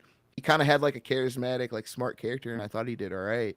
But yeah, nobody's gonna care about that as much as Love and Thunder that's coming out, and I feel like I don't feel like anybody has really been searching for Robert Downey Jr.'s movies recently. You know what I mean? His season of SNL. Doolittle much? Yeah. Yeah, exactly. Doolittle. Is that the one with the farting dragon in it? Like, come on. Was he in didn't he do Around the World in 80 Days recently? Or am I thinking of Man, Doolittle? I don't- What? I think that's Steve Coogan. Is that dude's name? Oh, could be. Who was like around? Yeah, he did that. I think with. No, that's the old one. Isn't that the one with like Jackie Chan? Yeah, there is one with Jackie Chan. I could have swore Downey Jr. was in one recently. I think you're thinking of Doolittle. Yeah, because probably. that looks like the type of Around the World in 80 Days type of movie they'd make. Yeah. Yeah, but I mean, yeah, but I mean, I like this movie Colossal. I think it's pretty interesting, and it's the movie that really made me look at A24 how everybody does, because I realized like the type of weird stuff they're willing to do with Yeah. movies, because I feel like I would never even hear of something like this from another studio other than them at this point. So I Maybe just Blumhouse. I got a couple more notes. One is a note from Nicole. There's a time when Tim he comes to town and he's like, you're a writer, you're not a waitress. And then I said, you're a badass in a leather jacket. And then for some weird reason, Nicole, this was hers, you're not a waitress. And then Nicole says, you're a Gorgonite. I don't know why. Because the monster, dude. Oh, the monster looks like a Gorgonite. Okay. Yeah. Okay. I did think that conversation was a little weird they were having. When he was like, she immediately jumped to him being jealous, and I was like, I didn't know how that got jealous. I thought what was going on was he was so used to yelling at her, he couldn't control, like, not having that energy towards her, and it probably festered into something terrible in him. But I didn't get the whole jealousy thing. But then I stopped thinking about it when they met Jason Sudeikis and that scene happened. That was just so crazy when they're at the Yeah. bar. I was like, I had no idea what was going on, and I kind of liked it, but at the same time, I was like, wow, they were really. It helped me know that they were gonna kill that dude at the end of the movie, because they were yeah. going so far with how what she was doing. Like, I was like, you clearly, this dude's dead by the end of this, because he's doing things now that's like, this is insane. Like, he'd be locked up forever. Like, I still didn't get why she didn't call the cops on him at any point, but I guess I get it. I honestly don't. I didn't know what the cop rule was. Was it's a small town, so the cops like me, so they're not gonna listen to me, or like, because when he's like, at a certain point, you can just call cops on somebody for that. Yeah. Or for, coming into your house, beating you, multiple things. Speaking of, Yes. he just shows up, she comes home, turns on a light, he's sitting there, and she's like, ugh! And then there's this chase scene, and you can see clearly that, I don't know why Nightbot is not just blocking these individuals who keep spamming shit. They're just, here's a warning, but not even for the sex stuff. It is for too many emojis. I don't know. So they're running upstairs, and you can tell that this is not a real house. This is a like set, because the stairway, the railway is so shaky. Yes, the railway is a better word than banister. The railing is so shaky, and I was like, man, where's an owl when you need it? Yeah, I mean, that whole scene was just weird. I mean, I thought maybe the reason he wasn't hitting her at first was because, he was like, maybe then he's like avoiding police being called on him. But at a certain point, sneaking in the house and all that stuff, when she made the threat, I'll call the cops. I was like, I don't get why don't you do that at a certain point, especially when he did hit her, because prison will keep you from getting to the playground. Yeah. I feel like he'd get a good sentence from that. And what's he going to do? Just come out fired up for the playground, stand there again, let him hit you, and go back for again? Like, who cares? Or maybe she's worried that he'll tell everyone that she is the monster, which, it's like, how would you prove that? That's what I'm talking about. You'd make people think he's insane. Yeah. Also, the owl references from the staircase. That guy who pushed his wife down the staircase said, an owl came in the window and freaked her out, and she fell down. I don't know what that, what that situation It's like a huge true crime thing called The Staircase. There's an HBO documentary about it, and I believe they're making a fiction, or not like a dramatized series on it as well. And this dude had done the same thing in a different country, and then years later, another one of his wives dies in the similar fashion, and he's like, an owl came in through the window. Yeah, and they believed him. I think because they didn't have the solid proof. Yeah, and then you guys wonder why she wouldn't call the cops. I'm like, I don't think they would fucking do anything. Yeah.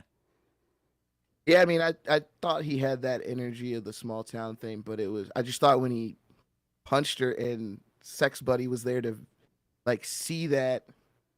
Even the first time when they struggled, I was like, at a certain point, shouldn't somebody be getting the police involved? Mm-hmm. But it's I get it. But also I think Sex Buddy probably didn't do anything because he's fucking afraid of him. Yeah, that too. He does. I mean, I get it. It's just... He does go to a different bar, and when he sees that happening, he sees, that my friend's back in the playground. Fucking go to the playground and stop this. What are the muscles for? They made the point of showing he was strong dude when she was going over there to fuck him and stuff, and it's bro, are you really just a really sheepish idiot, small town idiot, who just works out? Yeah, they also go do something. They also made the point when she takes off his shirt, you see that he has a gun in the holster on his pants. Yeah, man, it's Chekhov's gun. He should have went there with the gun and said, "Grat-ta-ta-ta." None of this happened, guy. There was not a real. I was like, what are you gun. talking about? Oh, I was like, where did that happen? My last note, because we got to get on out of here, is the flight from New York City to Seoul would have taken 14 hours, possibly 15 hours. So I think she would have been actually cool, because if it was 8:05 and she's like, oh, let me do this now, that's probably 10. Let's say she hops on a thing at noon, because there's not going to be an immediate flight. Let's even say 1. That's still setting her still at that time 1 or 5 a.m. So she'd still be able to make it there in time to be like, hey, I'm taking this fucker down. Yeah, I was just gonna let it go at that point, because it just seemed so clear. And they played it off in the movie. I think that's why it comes off so weird, because they were clearly playing it off you don't know where she's going until you see the stuff. So I think that's why it seems a little shaky, and I think that allows the audience to go with it when the reveal's there. you're just kind of caught in the clever bit of it. I at least that's where I was. I was just like, oh, that's clever because I do like what she did in bringing the monster there. I still don't necessarily, I don't necessarily get how that works. It's just like at two different points on the opposite sides of the globe or something. At that happens, and It's I don't really. magic. Well, it's because she had it was the soul diorama. What? The diorama that she had was of North Korea. It was for a Yeah. project. That's why it's happening No, in that yeah. area. Yeah. Area. So like it was of that specific area. That's just a child's mind. That's what I'm saying, like, wonders. Yeah.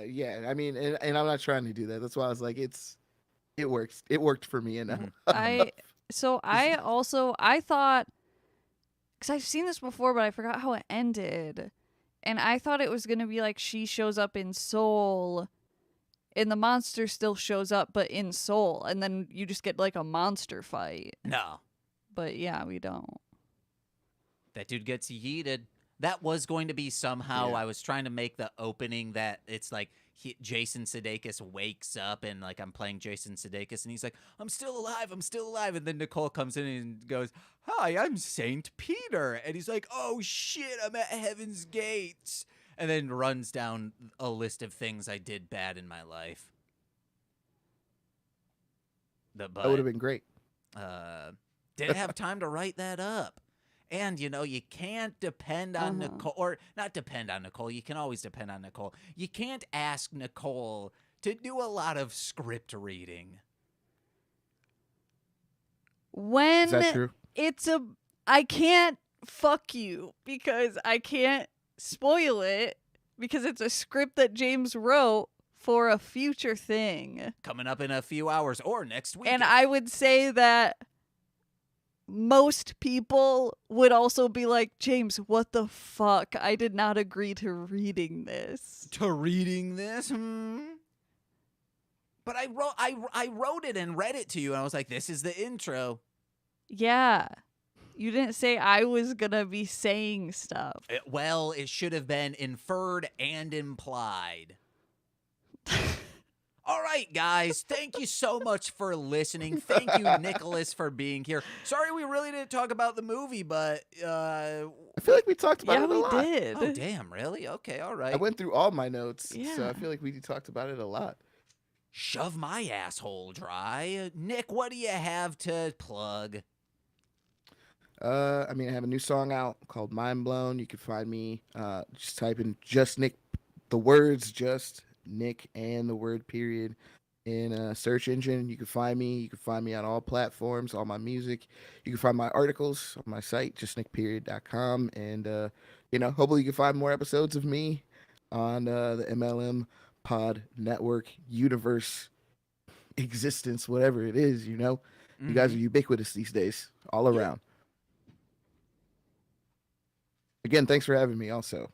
Yes, thank you for being here. Yeah. Nicole, what do you have to plug? Oh, go to darlinghomebody.com for creepy cute stuff that I make.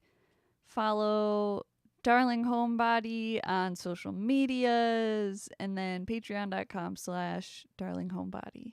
Hey guys, I'm just plugging this. Patreon.com/MLM pod, where for $5 a month you get exclusive podcasts such as Engage with Nicolas Cage, This Existed, Death from Above, a Sam and Max podcast, and starting in July, oh my god, what is this? Mostly Speakin Sentai bonus episodes where we are discussing Akiba Ranger, aka unofficial Sentai, Akiba Ranger. It's going to be a blast. I love that show. Just got done with season 1 myself in preparation, and it is so fucking good, guys. Oh, baby. But if you're a $10 patron, you get more exclusive podcasts on that tier, our past watch-alongs, live streams, and shout-outs on every single free feed podcast. So let's begin with those, starting with Steve F., Eric Berry of Ranger Command Power Hour, Alex Z, The Waz, Orion, he's a rapper, Defo, D-F-O, Kayla, AK2 Grapes, Jordan B, The Chaos Witch, oh my god, beep, beep, beep, beep, beep. That's my brother-in-law, Joshua Jakis, oh my god, and Stephen Barnes of Sweet Child of Time. I'm that sweet child in that podcast. Oh my god, it's the womb in which I was birthed from. It's my mother. And finally, Lil Corey's BFF and roommate, Shane. I've been James. I'm Nicole. And I'm Nick. And we've been Mostly Speakin Sentai. but Colossal. See you guys. Yes. We will be back at 7 o'clock, so in 15 minutes. So if you're watching on stream, stick around. We'll be back. I'm going to mute our microphone so people can't hear us talk. All right, see you guys.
Walk over the blood of Jesus Christ and spit in the face of God and walk by the cross and drop in hell.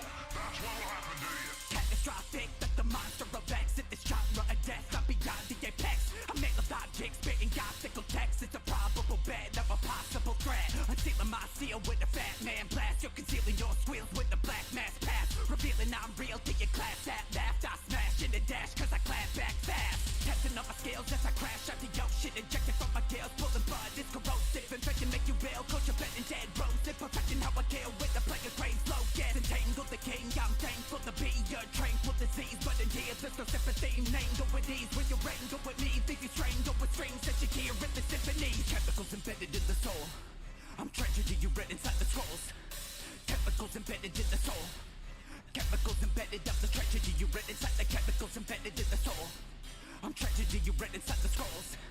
Chemicals embedded in the soul.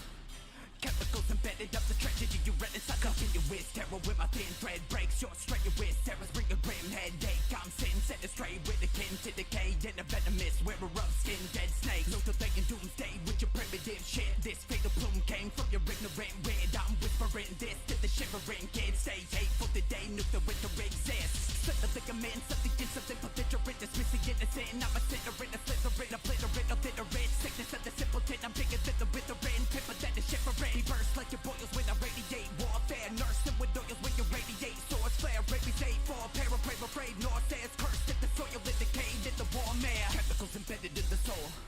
I'm tragedy you read inside the scrolls. Chemicals embedded in the soul. Chemicals embedded of the tragedy you read inside the chemicals embedded in the soul. I'm tragedy you read inside the scrolls. Chemicals embedded in the soul. Chemicals embedded of the tragedy you read inside the chemicals embedded in the soul. I'm tragedy you read inside the scrolls. Chemicals embedded in the soul. Chemicals embedded of the tragedy you read inside the chemicals embedded in the soul. I'm tragedy you read inside the scrolls. Chemicals embedded in the soul. Chemicals embedded of the tragedy you read inside the. There's a hell, there's torments in hell. If you're saved, you ought to shout every day of your life. Thank God you ain't gonna burn. Everything else might be bad. Things might be bad at the house. Your marriage might have blown up. You may have cancer. I don't know, but at least you're not going to hell. You're not going to hell, you can shout every day of your life. Creatures have both good and bad in them. The good and the bad are equally opposed to each other, But the creature was good and bad, constantly fighting inside that individual. There is never really an absolute. Smoke erodes and drones to its own clone Poseidon's moaning groans atone, knowing rowing no is dying. Throwing stones is growing those broken bones inside of my evolved overthrown opposing clones by choking infant island. Demons are fucking commands to bleeding men, starving like lamb. Well, I'm seeing the darkest strand of heavenly light across the dam. Don't believe in the heartless man is freeing men from gardens so grand. Rallies leaving your carcass crammed, the mental keeps you lost in sand. The golden eyes modiest, beholden to an oldie jet. Holding in his holiest of frozen living loneliness. Spoke omens of unholiness through visual oppression. Demons get you in possession with a ritual aggression. Split and undecided with the sick and mind divided. Spit inside the eyelids of a wicked, finding guidance. See the wicked are united in an absolute abyss, getting stricken in the grips as they grab you to resist.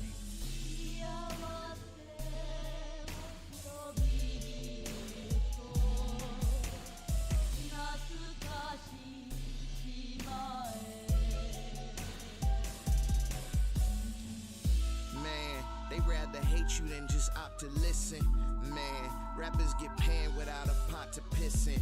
Man, I'm not used to all this optimism.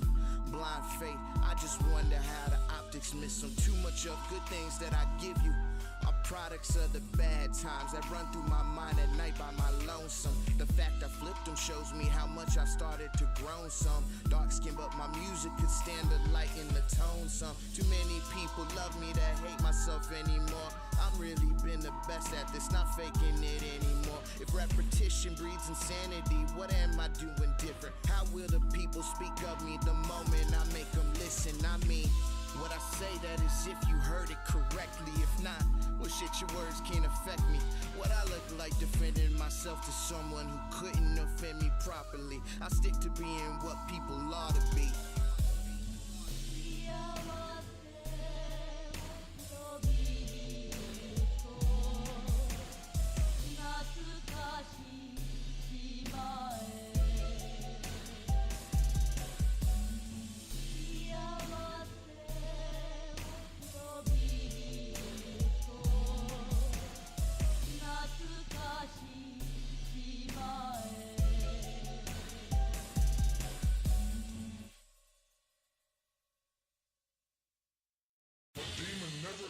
Insane. He maintains his intelligence. He knows exactly what he's doing, and when he's driven you to an early grave, he'll find another place to go to. Your organs are caloric, I am morbid with the trouble, tasting horrid metamorphic states. You crumbled under muscle weight. I'm scoring with the roaring and the rumble that the rumble makes asphyxiating 60 grades restricted from a double bass. Ghidorah times two, peep this horror kaiju. I'm Pandora to explore, see my aura binds you. This torrid prime's loose with the morbid mind to speak the Torah of Gomorrah to restore the tried true. A servant to the devil, yo, I'm more than Mephistopheles, a person, I'm a vessel, so you know you're never stopping me. Determined I am mentally determined to the cabin. These servants, they successfully summon several rotten beasts. I'm waiting to enact hateful plagues to all attack. Faithful sage, burning will slack, hateful tricks to make the mass mangle. More the charred autumn, which this rages inexact. Strangle morning star is falling and mutated to a black angel.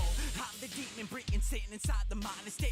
Infant island right who was genocide and fawn and fairy skin indifferent. It makes it the prison of your piss fake. I sacrifice the man of light, trying to rise the dawn of Aries. See, I'm ending and ascending to my perfect form. A serpent with the certain thorns that murder to these cursed horns. A virgin, but the first is born the will of right decisions. I kill with slice incisions for the zeal of Christ is risen. No rebuff in my cave, I'm out of the yogi, stuck in your name. Battle the ghost, muck in your fate with pockets of posy, stuck on your fate and murder the hoes. They taking this one, they're struggling you slowly, making the fuss. I'm making your nose bleed. I ride 32 buzz when eight's enough, like a roach. Toy you then destroy you with the full reset side of things. Killing the exilients. Hope is what this roster brings. The news for her in prison. In the draw, the god imposter sings. Lucifer is risen and evolved into the Master King.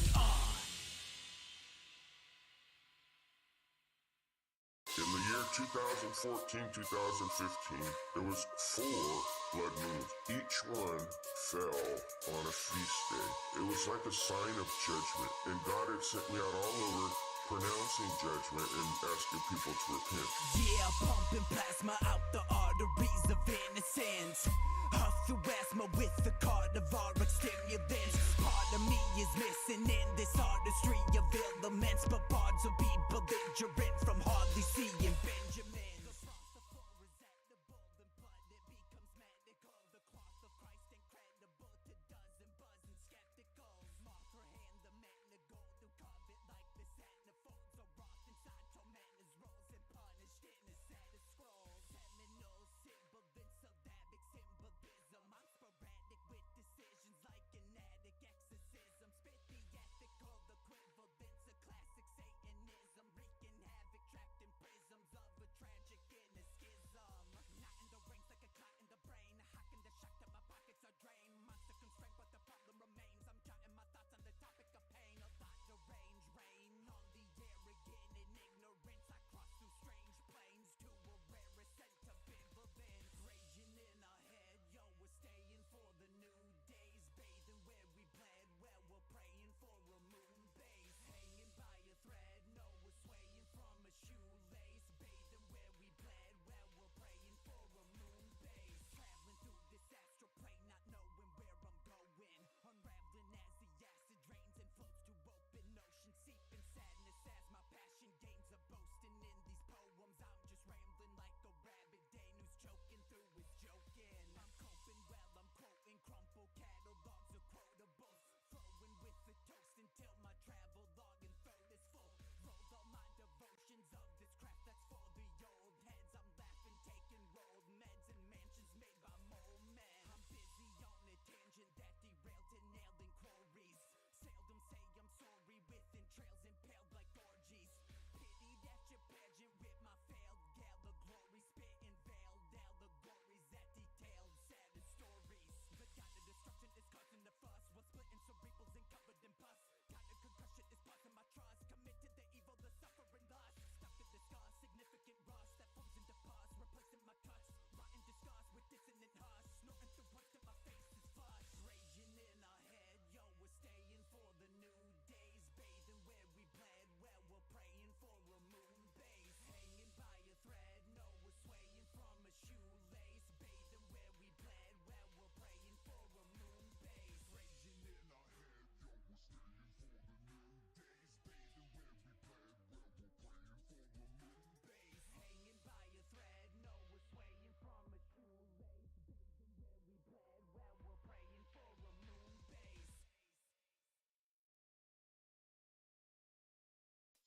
Satan can take the form of a beautiful woman. Satan can take the form of a sleek animal. These things can be anthropomorphized into Satan. Yeah, the rain and rust settles dust with the tough gust. Centuries painting mud to discuss with the lust bust. Faith and trust in the just is a hush must. That we drink the blood, chuck the husk in a dump truck. Savage with the damage and the madness that we caused. Ravaging the lavish, molding madness in the laws. We're the catalyst, you're battling in passages you've lost. Can't be banished beneath planets like a vanished demigod. I'm sinister when shouting race to ministers. No counting sages six, slender lion famished, withered in the drop for days. These senators about and tape to listeners with mouth agape. 6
Hey guys, this is how loud I will be talking. Nicole? Hi. Robert? Hello, this is how loud I'll be talking. All right, we are all around the same volume over on that thing. So I'm going to go over, start recording on our end for the audio. And if Rob's able to do that, go for it. Sure deal. Do you want me to okay, I'm just going to, and, starting recording now. I've begun recording. Okay. Okay. We'll clap sync. Oh no, I'm also recording your audio in a separate track, so I'm able to just line things up real quick. Easy peasy. Cool. Yeah, I've never understood why people do the clap thing because I've never needed to do it. Oh, I just do it as a joke. Okay. It's for film. It's exclusively for film. It's not useful for audio at all. Oh, okay. Especially if you're all remote. But I started doing it as a bit with because before we even started doing the podcast stuff, Kyle and I did stupid YouTube videos. And so now I'm like, should we clap sync? And he's always like, no. And then I clap sync anyway because it's funny. Ooh, do you have the script I sent you pulled up? Yes. All right. And you wanted me to be Zordon? Yes, Zordon. You're forcing another person into this? Yes, absolutely. Jesus Yeah, I read through it Christ. and I was like, okay, I think I'm just going to be Zordon. Okay, so Nicole will be playing all the female characters. I will be reading stage direction. You will be Zordon, and I will also be every other character. If you want, I can be Billy. Okay, yeah. I can say daddies do die. Okay. Well, don't give things away. We're live now. Oh, we're live? Oh, yes. shoot. Oh, no. Jeez. Oh, no. They know something now. The spoilers have begun already. I'm sorry. Spoilin' and boilin', baby. Just can't help myself, Like know? bananas in the sun. Like Just bananas in the mist. In this? Oh. All right, I think we're able to start. Are you guys ready? Unfortunately. All right. I'm ready. Okay. I hope chat's ready as well. Okay. Interior command center. Probably day. Windowless room, you know. Sparks fly from shattered future pillars that once jettisoned from Alpha and Zordon's open floor, high ceiling, zero bath studio home office. Alpha is standing near what appears to be a corpse encased in a large corn husk as the Power Rangers teleport into the chaotic scene with a beam of prideful light. Alpha 5, sadly, but knowing the room is focused on their plump rear. Aye, Rangers. Ivan Ooze came. I was helpless. I couldn't help him. Zordon is dying. The Rangers rush up to where Alpha is standing, cautiously as to avoid tripping over his dumpy backside. They see Zordon missing more than his lifeful, carefree attitude. His upper lip is missing as well. Kimberly, on the verge of tears, both due to her father figure dying before her and Alpha's halved onion ass to her side. Zordon, you can't be dying. You're that of a father figure to me. And my dad, he's not dead. Can't you see? Dads don't die, Zordon. Billy, like a nerd. I'm sorry to tell you this, Kim, but daddies? Billy pauses to hold back a fat tear sweltering beneath his thick-rimmed glasses. Billy continued. Daddies do die. The Rangers all begin to cry at the realization that Zordon, the millennia-old stranger that brought a group of teenagers together to fight his war, is about to fade out before them. Zordon starts moving his head around as he sniffs the air like a blind dog smelling for treats. Zordon, exhausted and sniffing. Rangers, is that you? I haven't long. Ivan has won the battle, but you cannot let him win the war. You must listen to Alpha. He's the new daddy now. This may be my last breath, so listen. I love you all so much. Thank you for being a friend. And with that, Zordon goes limp. Kimberly starts crying as a silence falls over the command center. Rocky, who has kept his composure through the whole hectic ordeal, perks up. Rocky, in a concerned whisper, "Hey, team, now that Zordon is gone, we should see what this freak's dick looks like." Tommy, confused, bordering on angry. "Excuse me, Rocky? The heck did you just say? You want us to see Zordon's penis? That's so messed up." Adam, like Vash the Stampede. "No, I get where Rocky's coming from. It would be crazy for us to pass on this opportunity. Like, for science, you know? Right, Kimberly?" Kimberly, crying and confused. Wait, what? Aisha. Yeah, let's see what Zordon's rockin', Rocky. Rocky lifts up the corn husk robe that was covering Zordon's lower half. We find out he was wearing a two-piece husk, one a skirt, the other a long sleep shirt. Emerging from the husk is a similarly husk-like penal unit sprouting from Zordon's pelvis. It's pale white and bizarre looking. Adam, like that dude from Akira. "Whoa, sick dude. Why is his foreskin so long?" Aisha.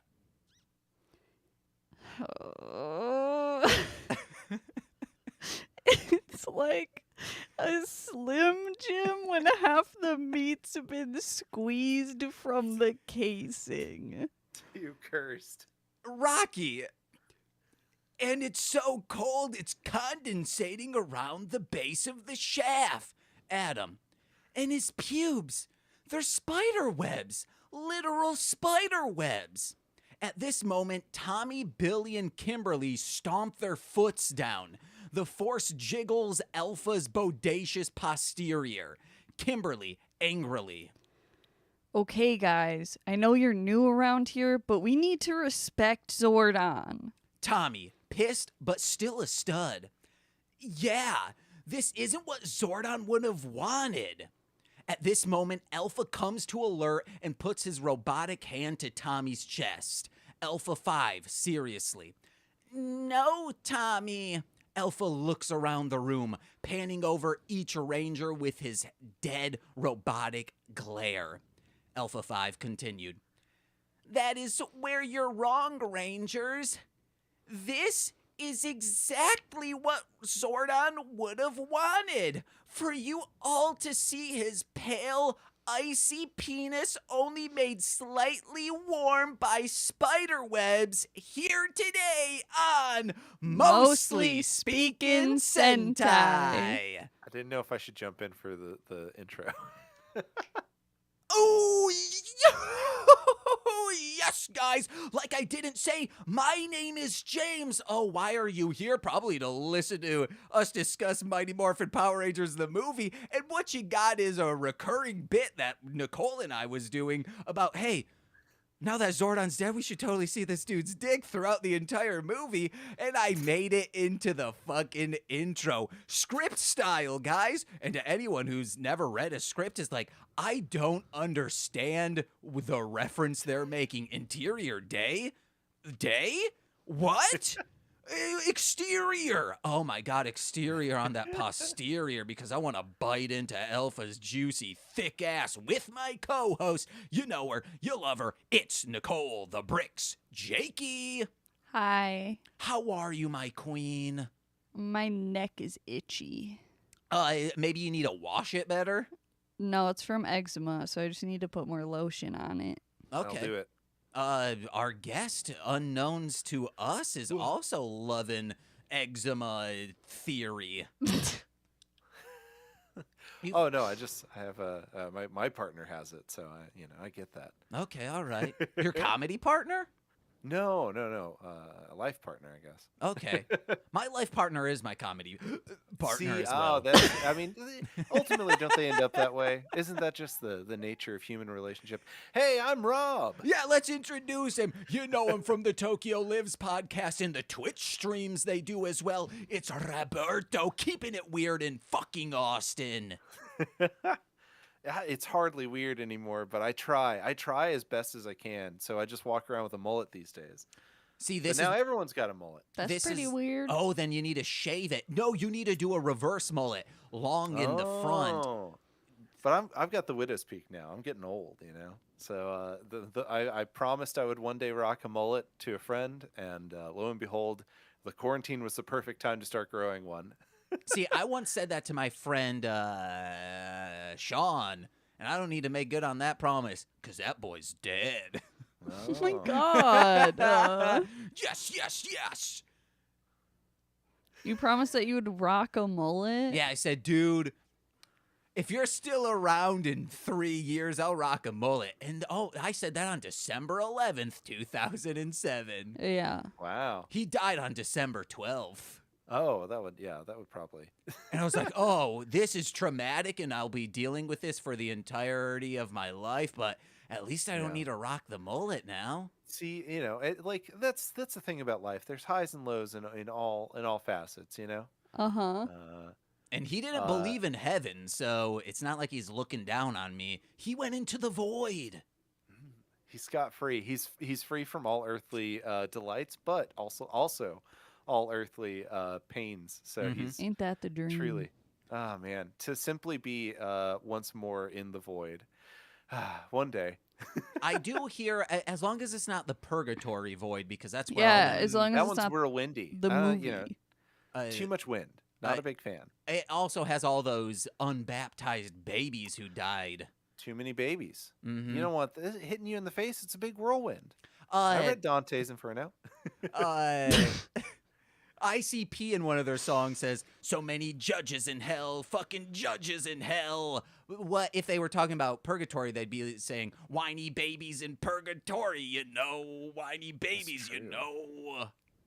Yeah, they really are. They do hit like the cutting edge of experimentation. You Mhm. know, that's the beautiful thing about ICP is they're always like, what's the next step? What's like, how can we push it even further? You know what? Dead babies. It Yeah. was popular in 1993. We're bringing it back. The 90s are coming back, so Uh-huh. They you know. I'd like the 90s to come on my back. Wow. Like the alt, like is there a personification to you of the 90s? Like, is there a physical entity that you would say this is the 90s, or is it more like just a nebulous like visage, like a vague shape that is the 90s? No, I want someone to just squeeze a big old gusher onto my back like a cum Oh, shot. yeah, okay, yeah, that's good. Okay, Go-Gurt maybe. Yeah, Gogurt. Is Gogurt 90s or is Gogurt early 2000s in your Oh mind? yeah, I think you're right. I mean, we were all like, all us like, you know, all our hippie parents became, you know, like started getting like really into probiotics right around then. So like 90s to 2000s, who Mhm. knows? It's a wash. You're saying all our hippie parents. We didn't live in Austin, sir. Oh, fair. Yeah. That's sorry. I should probably. Our parents are Yeah. conservatives. Oh yeah. No, my parents went the hippie to yuppie to vaguely Democrat to like weird. I don't know. My dad's got something weird going on. I don't know. He spends too much time with some like questionable like buddies that have definitely made him like, I don't know. Like, you know, like conspiracy theory brain is like fun, but then like eventually you just kind of like get way too into it. Mhm. So it's like that's the new evolution of my father's politics, which is very interesting. Yeah, my dad's gotten a little weird. He's really into lambskin condoms these days. I mean, that's, you know, that's traditionalism. You know, you got to bring it back to the start. You know. Yeah. Gut a lamb and then take its intestines, shove it on your dick. You know, Like we don't talk haggis. about it enough. I'm really into land skim gushers. Ooh. So, That's just a thing we don't talk about as a community. I think we should really be pushing for, That's what we need to do for haggis. We need go, there's yeah. savory haggis. Why not sweet haggis? Sweet haggis. We got to bring we got to bring we got to drag haggis kicking and screaming into the modern century. Gosh dang it. We did it with Brussels sprouts. Yeah. Hell yes. We need to encase a cinnamon bun in a sheep's innards, its intestines or stomach, whatever. Preach. And then it'll Yes. taste. You ever wanted a boiled tasting cinnamon roll? That's what you're gonna Every get day. in haggis. I wake up every morning and I dream of the day that I can eat a boiled cinnamon roll. And every day I say, not today, not today. Well, you know what? Likewise, future. Every morning I cream thinking of that. Oh, yeah. Gushers or all the above. All of it. Fair enough. Robert, how have you been today? Good, man. We took a cat into like the local like trap neuter release thing. It's this one cat that would start just hanging out in my yard. Big, sad-looking dude named Jules, which we originally called him that because he was not neutered. And Also, then I 'cause he- eventually, as I became more affectionate towards him, I was like, okay, it's Jules Verne. It's like, He also loves to yodel. he does, but that's that's just like a cat thing. And so yeah, we got him down to the local vet to like get like all his shots and everything get fixed so he doesn't accidentally make extra baby Verns out there. But we got him want back baby today. burns. There's too many on our block. There's a lot of, they're not even feral cats. It's just like community cats. Like every apartment has like 18 families of cats, and they've all formed their distinct like cultures. And now they're warring all the time. It's not great. So we figured if we could just slowly start tapering down the ever expanding cat population. So yeah, he's back. He's vibing right now. He's just healing up, eating some nice duck flavored pate. Ooh. Because listen, I don't mess around. All right. Fancy. If I'm gonna kidnap a cat, I'm gonna make sure he gets like luxury treatment when he comes back. That's what Franklin would eat because we needed a non-hypoallergenic, grain-free deal, so we would get him duck. How's your little oh my gosh. We've got Stinky socks butt. and butter now. Yeah. They're running around right now. That's why Nicole was looking one way, and that's why I had to get up real quick to move cords so they wouldn't dash in here and just knock a bunch of shit down. Yeah, they do That's that. I've been very lucky. Potsticker and Mochi love to sit on my desk, and those are the indoor cats, and they'll just like, if they hear me recording and I don't have the door firmly closed, or if my dog Red decides that he just wants to barge in, he'll just like headbutt through the door, and then like they'll come in. Then he posts up underneath the like old TV and everything, which I should have cleaned up a little bit back there, but It's too tiny that no one will see. Yeah. Oh, perfect. They're just pixels to us. See, and aren't we all just pixels? Yeah, we're man? just Josh Gad having sex with Cubert. Oh, There you no. go. Yeah, that's true. Man, yeah, deep cut. Wow. And that's the yeah. only cut from that movie. If you come away from that movie, what you're going to say is, "Wow, Josh Gad had sex with Cubert." I can't believe he boned Cubert. That's weird. And they had someone Cubert wrote that. babies. Someone was paid money to write that script, and honestly, good for them. Good for them. Get it. Get that money.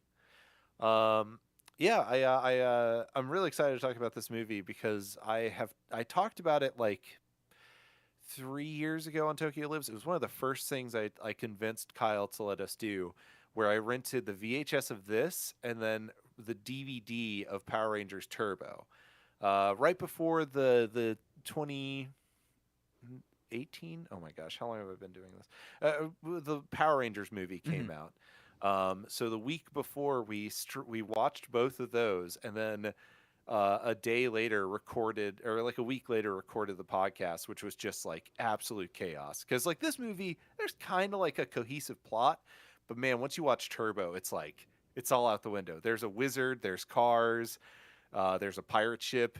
It's a lot. We're going to need you to come back on the show to do Turbo. For Turbo, because I'll do it. I was hoping you would choose Turbo because it is just batshit crazy. But you need to get the lineage, you know? Mm-hmm. Yeah. Especially for Nicole. Nicole, the first time ever seeing this, one of the first Mighty Morphin in general stuff she's seen. It's, the Christmas episodes and this. Okay, yeah. So, yeah. What's your, why did you choose this? And what's your experience? Did you go see this in the theater? What were you up to? So I picked this because you just like kind of said like, hey, let's do something Sentai. And as soon as you said that, I was like, well, we should do one of the movies. Mm-hmm. Because I was like, I didn't want to like just like try and find like, like a 3-part episode thing to do like a, like the Green Ranger arc or something. I was like, I want it to like be trashy. The problem is there's only like 3 Power Rangers movies. And so I just had the movie in my head. Lo and behold, it was its 27th anniversary just yesterday. Completely coincidental. We didn't plan for that. Nope. And the only thing I remembered from this movie is like, I really like the way the suits look, and I really like how the like putties explode into goop. And I'm okay with like the middle of the movie, and the end of the movie is so ugly and so hideous that it's worth talking about. So those 3 points were in my head because it's been years since I watched the movie. Then I watched it again last night, and I was like, I was kind of close. Turns out like 3 or 4 of the suits look okay, and then like the rest do not. Yeah. The goo effects for killing the guys, awesome. The way the putties explode, perfect. Middle still okay, ending still trash. Yeah. I still got it. But you've got to watch it 100% for Ivan Ooze, baby. That's why it's on the roster tonight. I will say I haven't seen this maybe since I watched it. Yeah. At a trip going to Cedar Point with Jacob Lees and his family. We were watching it in the hotel room, and I remember calling up my brother and saying, we're here in Ohio, and I'm watching the Power Rangers movie in a hotel. And then Jacob's dad, who I had never seen a man take out as much from an ATM than he did to go to this. He stopped at an ATM before we left Grand Rapids, and he took out like $500. I was like, that's so much money. And he's like, wait, he notices we're talking, and he's like, hey, who are you talking to? And I was like, oh, my brother. And he's like, you cannot do that. That's long distance. Please hang up right now. So I haven't seen this since then. And this is up there with like Troll 2. Yes. Just perfect trash campy shit.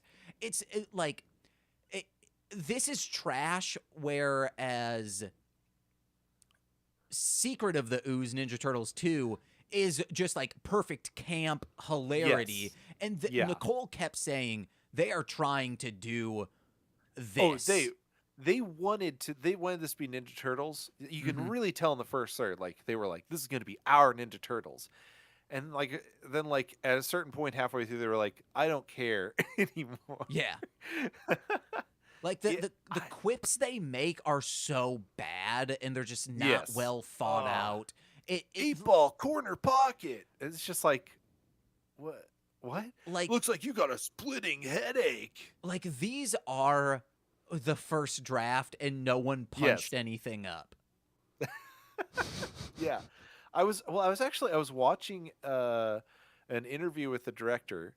Weirdly enough, like this whole movie there's a terrible rip of it on YouTube, but there's also a rip of like the special DVD commentary from years later, where all the, like David Yost and everyone are like talking about the process of making the movie, and they have the director there, and he's like, oh yeah, it was like a really big movie. They were going to spend millions of dollars on it, and like the script wasn't where they wanted it to be, so they hired me to come direct the movie. It was my first movie, and they asked me to punch up the script, and I was like, "Oh, bud, I wouldn't brag about that. I feel like I would just keep that one to the chest, you know." Be like, they no punch up was done whatsoever. Yeah, it definitely big first script, big first pass energy, you know. Nicole, having never seen this, what are your initial thoughts? I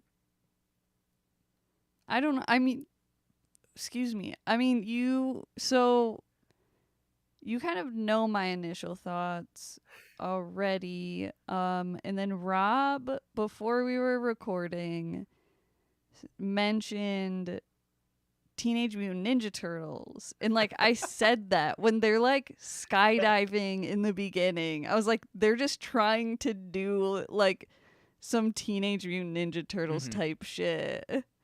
But then like a lot of it just feels like Noel Fielding made it. Oh yeah. Like it seems like But yeah, luxury like comedy. Yeah, like if it wasn't, yeah, because it would have to go through like higher ups, and then he would have to like do edits to make it more like mainstream. So yeah, it just feels like Noel Fielding wrote like a bigger budget Power Rangers movie essentially. Which I want to see that now. You did. Oh my gosh. Well then let's get into the damn thing. Yeah. So yeah, do you want to do the plot or? Oh, you've got notes. Awesome. Oh yeah, I got a full page of them. Heck yes. So just all right. the audacity of this movie, and I know why it would have started this way, but the audacity for it to start with a intro like scrawling crawl, but it breaks everything immediately. The very first thing it says already breaks the whole movie, because the intro is centuries ago. Zordon showed up in the place that would become Angel City, or Angel Bay, or no, oh Angel Grove. Angel Grove. Gosh, thank you, Angel Grove. And somewhere in that time frame, he's been and 6,000 years ago, he locked up Ivanus, which means he's been here at the very least since the 13th century. Like, wait, what? Hold on now. That's a huge deal. That means that he was like, I don't know, getting teenage like Mesoamericans to fight like Ivan Ooze. Yeah. What was that like, bud? That seems wild. And then they just gloss past that. They're like, oh, whatever. It's like they didn't think about what they were saying. Yeah, they're Zords, not colossal assault vehicles. Well, they eventually become colossal assault vehicles, but that's not until the next movie. It's baffling, but I know why they did this. It's because someone watched the movie and was like, well, what if kids haven't seen Power Rangers? We need to explain some stuff. So someone quickly write a paragraph synopsis of Power Rangers if you haven't seen Power Rangers. But even that breaks so much. Yeah. Like Zordon's history is always like kind of like vague, I think. I only remember like first gen Power Rangers. I was out by the time they like got to like Thunder Zord Rangers or whatever. But what I remember is like Zordon's an alien. That's about it. That's as far as we're going to go. And I know that eventually they space travel. But like there were only 5 teenagers. Tommy was the 6th Ranger, and that's because Rita tried to make her own evil Ranger, and then he decided, I'm not going to be evil anymore. I'm going to be a good boy. And so, like, he's a bad guy. He's not, there's no 6th Ranger. There's the 5 Rangers, and then a 6th dude shows up to the party, and is like, you guys need an extra? And they're like, join the polycule, bro, and, like, it's fine from there, but, like, again, it's just, like, you get, like, they're playing Calvin ball with the lore. So having that text crawl is 99% I'm sure, about 99% sure. It's just like, we've seen this in other movies and it makes it feel epic. Mm-hmm. So we're going to do that. And then they're just like, I don't know, 1,000 years ago. That makes it feel like that's like long, long ago without saying it. He fought an alien. There's like, I have news. Okay, we wrote into the script that he fights a guy 1,000 years ago. Cool. Done. It's like very poorly thought out. And it's like not written by someone who knows anything about like the canon of their own show. Yeah. I just realized I'm glad we never saw Tommy in college, because he instead, like on the quad, he'd just be playing Wonderwall on his flute. Oh, that's true. he does. I think he becomes a professor, or like in Z. What's the dinosaur one? There's one that's Dino like later. Charge. It's like Dino. Yeah. Dino Thunder. Maybe it's Dino Thunder. There's like 8 Dino ones, but he is like a professor. So he goes to college at some point, and he definitely went through a phase. And if he was a 90s teen. But Wonderwall, I've never heard Wonderwall, or at least I just know that's the go-to. Hey, I'm going to play Wonderwall at the quad. That's true. Because that's like one of the first songs you learn on guitar. One of the first dongs I sperm on. Charred. You were stretching that one. I felt that was a physical distortion. You never come on a charred piece of meat and say, I'm victorious? Now that you mention it, I don't know. It sounds like there's a lot of opportunity for me to grow and experience new things, and I'm glad that you were comfortable sharing that with me. I marinate most of my meat in semen. Okay. Eat a lot of pineapple beforehand. That's probably the trick there. No, it sucks. It messes with my stomach. Rip. I eat a bunch of baked Cheetos, and then I just start jacking. Oh boy, that's a. So then it's cheesy flavored, Yeah. Okay. So okay, that's just the text crawl. Yes. Already, that's a swing and a miss. How do they kick off from there? Man, immediately they're like, "Hey, from release, we want this to be dated. What do we do?" And they're skydiving and to Red Hot Chili Peppers. Oh, really? That I didn't. Yeah. But Aisha, that like they all jump out, and Bulk and Skull's like, "Oh no, we don't want to." But when Aisha does it, she cannonballs, and I like that she plugs her nose as well. Yeah.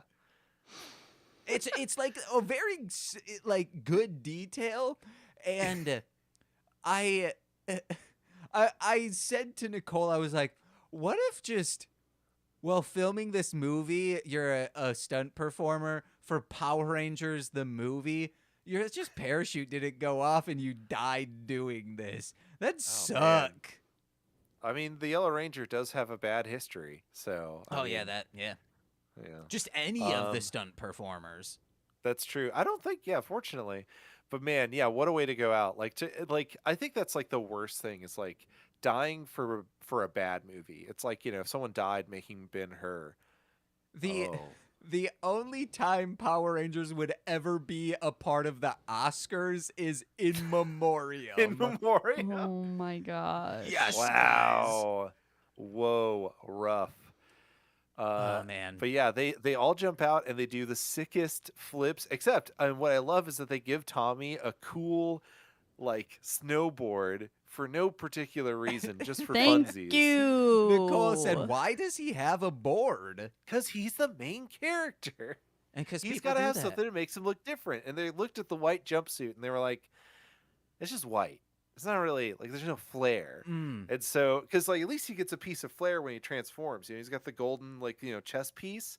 But when he's just in diving, it's like, oh yeah. And when he's in human form, he's wearing a white wife beater, but he's got his ponytail. He's got some flair going. But just diving out of the thing, they were like, okay, we got to give him something. I don't know, like a snowboard or something. Just throw that in there. Yeah. Nicole. Also on that, I don't know if I have seen that before or while I was watching this as a kid. I just was like, well, that's something people do. They throw on this board. I don't know. But during this sequence, Nicole was just like, how long is this going to be It of them was so doing this? fucking long, dude. The longest, just like filler scene. Like it's immediately a filler scene, the first fucking scene, and it's so long. Well, okay, it feels, yeah. I mean, I guess ultimately it's to introduce like the kid who eventually is like important later, like So down stupid. the line. Why But- that kid could have been Bulk and Skull. They could have had Could their have been- own fucking storyline instead of tacked on at the end to this child's storyline. But on that kid, they this is also another issue I have. They're Fair. aiming for a very small target. Yeah, and To- that's real. That's canon. That's Skydiver canon. But everyone around them is hugged to this. What Yeah, if someone so- fucks up? You're going to get Well- kicked in the face. It was the 90s. It was the latchkey era. No one cared about like health and safety. Also, medical bills back then cost like $20. You Okay. know.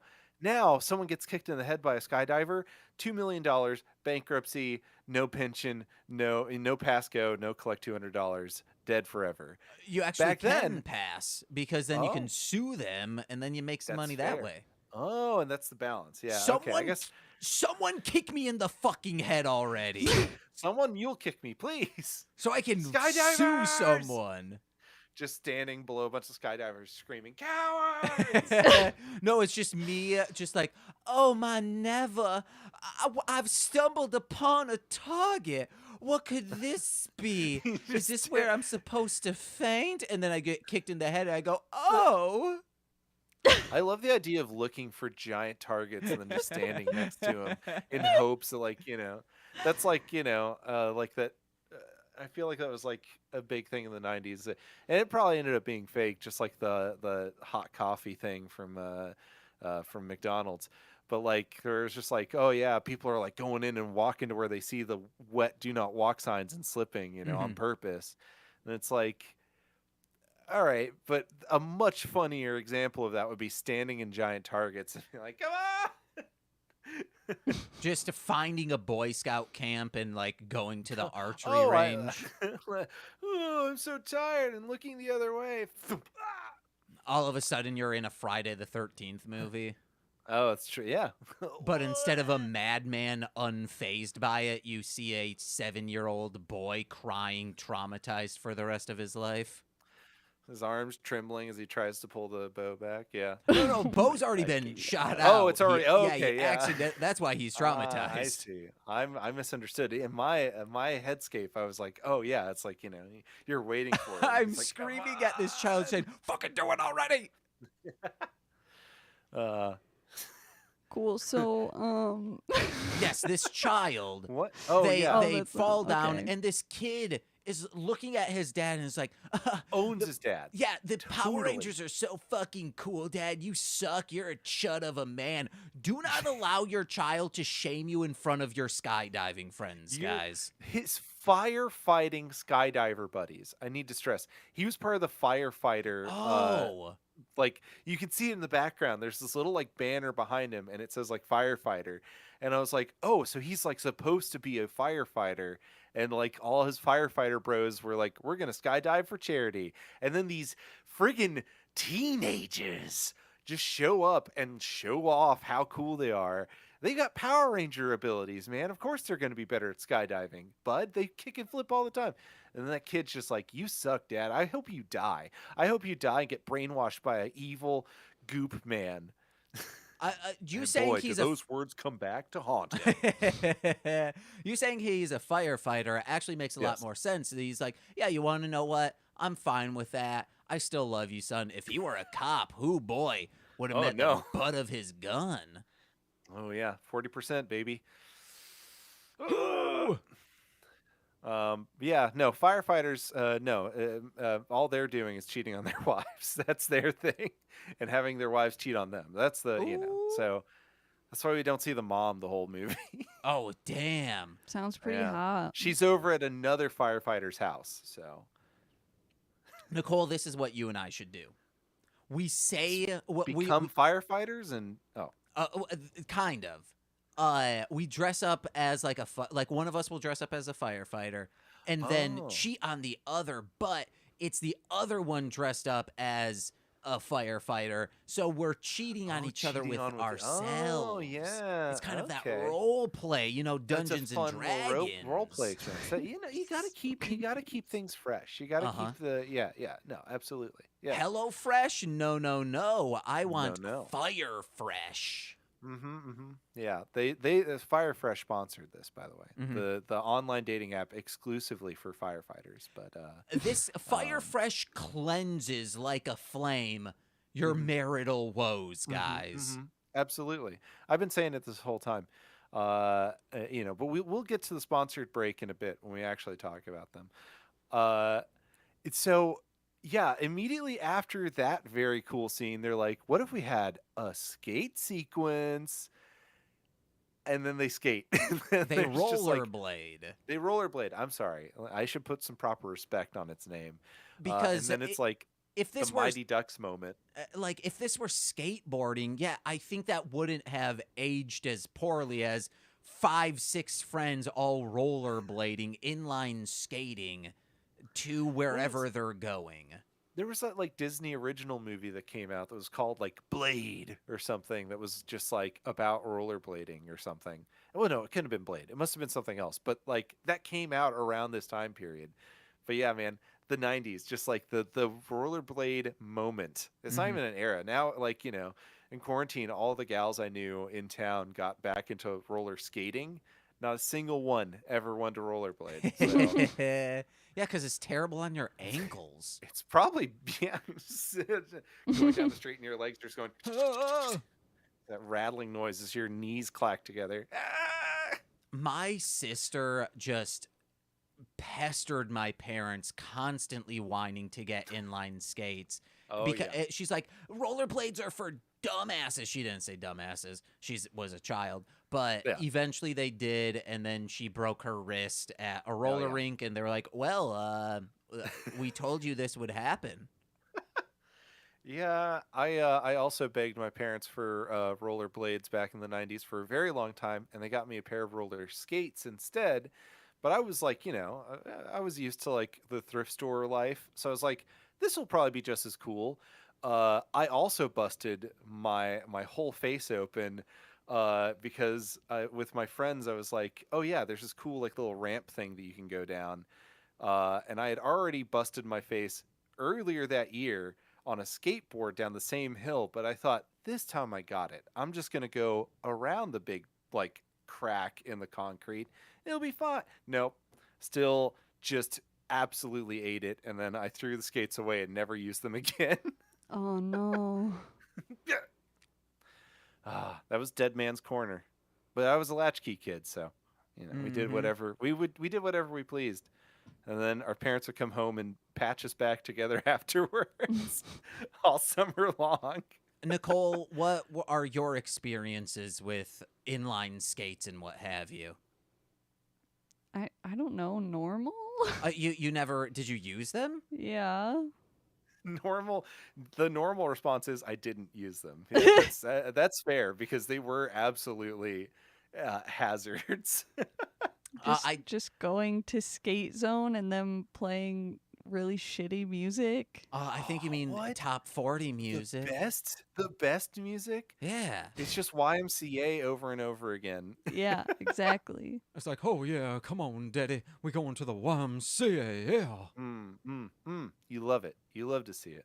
Uh-huh. I also loved to see Zed's outfit in this. So Rita Repulsa and Lord Zed are married now in this timeline.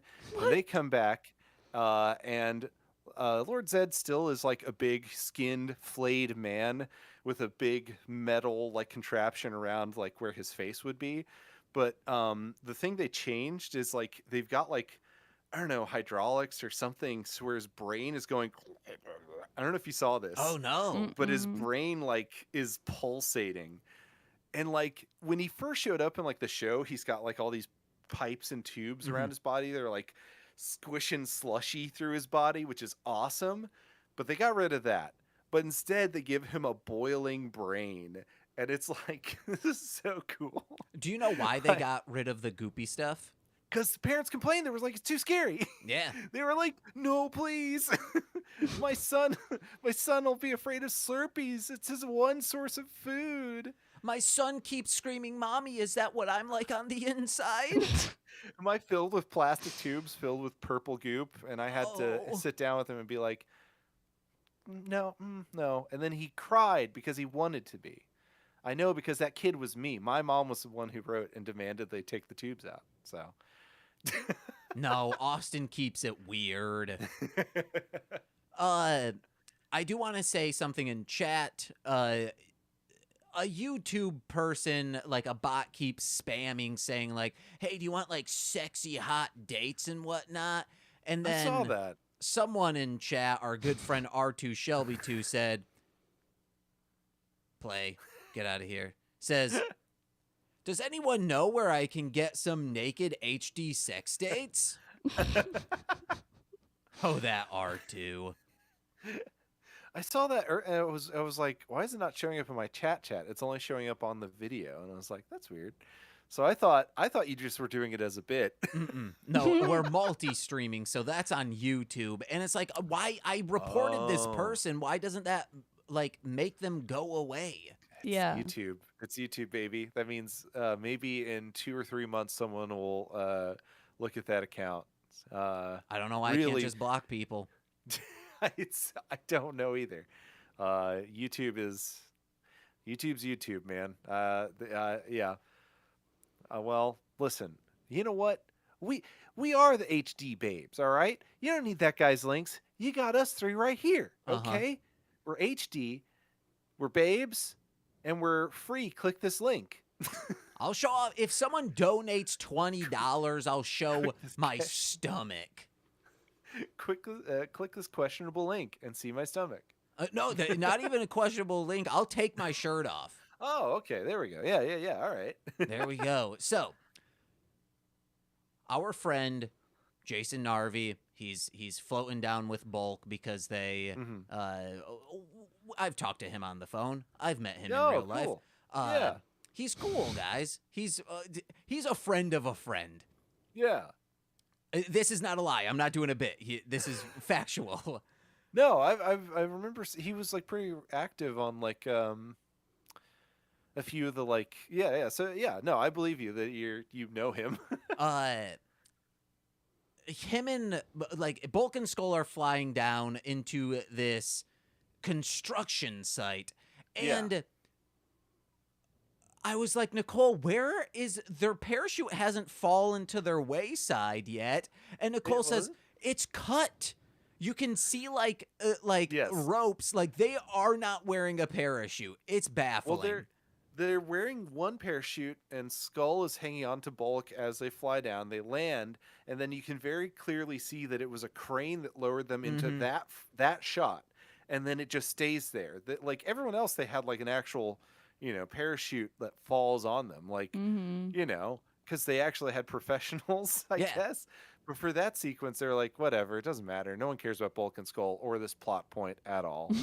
Yeah, so pretty much that's just to set up the fact that someone's like, hey, boss, come over here. Oh, Jesus Christ. Someone I think donated or something. What just happened? Oh, I thought man. Rob did that. No, that was what just happened. Hold on. Oh, it was the Santa got a big dick thing. Oh my God. Oh. Speaking of which, hey, that's our romance star of Austin stories from the 90s. Oh, okay. Okay, what just happened? What? Okay. R2 Shelby 2, thank you so much. You donated $20. That means I will be able to get Playing House Season 3, but mainly... Why? He said he would do it. And you know what? I admire someone who sticks to their commitments, sticks to their guns, and takes off their shirts. Hello? You know? Look at guys. Oh look. my God. I thought you were going to flash them. Cum gutters are coming in, guys. There you go. Ah, yeah. cum gutters keep it weird. All right. Oh, this is so much better. Oh my god, it's so much cooler in here. That was my my college sports team name. Weirdly enough, not enough people talk about it. Yeah, look at those guns. I've been doing the One Punch Man workout. Yeah. Nice. I showed my muscles on a shuffling the deck, and Sean goes, no one look at me. No one look at me. Okay, so thank you, Shelby. You're so generous and nice with your time and everything else. Hey, and everyone, R2 Shelby 2 and I, we're working on a new podcast. It's going to be good. Nice. Where we're writing spec scripts. Yo, okay. It's super stupid and funny. Yeah. You guys will love it. Spec scripts are a lot of fun. I think just like writing scripts and like that kind of like dialogue and formatting. It's like we've only done like 2 script reads on Tokyo Lives, but every time we've done one, it's like one of my favorite episodes. Just to find like an abandoned script somewhere and start reading through like what was the director trying to do here, like picturing that image. So yeah, that's gonna be a fun one. Do you remember what the scripts were? It was for the Godzilla 3D, the unreleased one, and then what was the other one we did? Oh my gosh. Batman versus Godzilla? No, although I have reached out and I do have a copy of that script. Hell yeah. And I wanted to cover that and the Batman versus Godzilla like comic that someone made based off of that initial script. Oh, so hell I do yeah. want to do that. There was some other like Godzilla like movie. The 3D one, and then the one that was supposed to be before 98, the Godzilla 97 or whatever. Okay. That like TriStar was all about, and then went, no, we don't want to do this. They both have problems. Yeah. There's a whole like subplot element where like, I don't know, man, people are like way too horny for like the main character's 14-year-old daughter. Oh. And it's like Oh, real no. creepy. And then they like ignore that plot point and start getting into like some cool like action stuff, but like the whole script is like tainted by like the intro, and it's like adult soldiers ogling a 14-year-old, and it's like, oh no. Yeah. Just do this. Control F 1 4. Oh, then there you go, yeah. replace 1 8. There you go. Problem solved. And now it's just a little bit, it's just pretty creepy as opposed to like illegal creepy. Mm-hmm. Still an assault, but not like as horrifying. Well, hey, here in the Yeah. United States, you can be 18 and die for our country, so you should be able to catcall another 18-year-old. Oh, we live in hell. Speaking of that, Of hell? no, of catcalling. Oh. The entire Bulk and Skull thing was set up to usher in this guy saying, "Hey, boss, over here, we found a sewer main," and they pull open this thing, and no.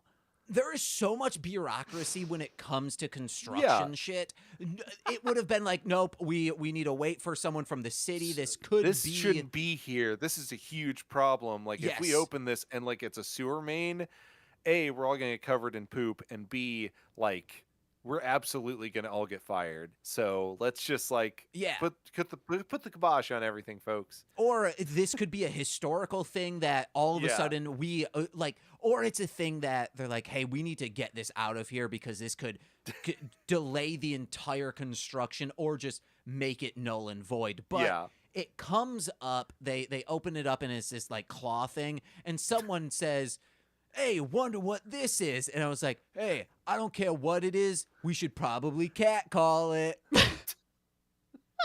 That might work. Okay, you brought it back. That was good. I didn't. I like my girls ovular like an egg. I like it when my ladies are egg-shaped. I do Hey, too. look at this dame right here. Purple, glowing, covered in electricity, and definitely shaped like an egg. That's what I'm about. And then all the bros are high-fiving. He's like, I'm going to go touch this egg. Guys, when Like, I it's go to sad. Rule 63, I immediately search Humpty Dumpty. You know, I'm really into Easter Bunny type shit. Ooh. Like Judy Hopps. She's not an Easter Bunny, but Oh. okay. I'd love to get at her eggs. What? But you know, ovulation has eggs, baby. There you go. We've had a good time. All right, bye everyone. She's so fucking hot, guys. It's undeniable Judy Hopps is hot. Who's Judy Hopps? Is Judy Hopps a Looney Tunes character? No, from Zootopia. Oh yes. Okay, the little rabbit girl. Yeah. Okay. Yes. I understand what you're saying now. I understand that is a hot rabbit. Yeah. Petite, I believe not little rabbit girl, petite, Oh, sorry. thick rabbit woman. The only thing I remember about because I remember Zootopia and there was like the popular was it Shakira song? Yeah, it was Shakira.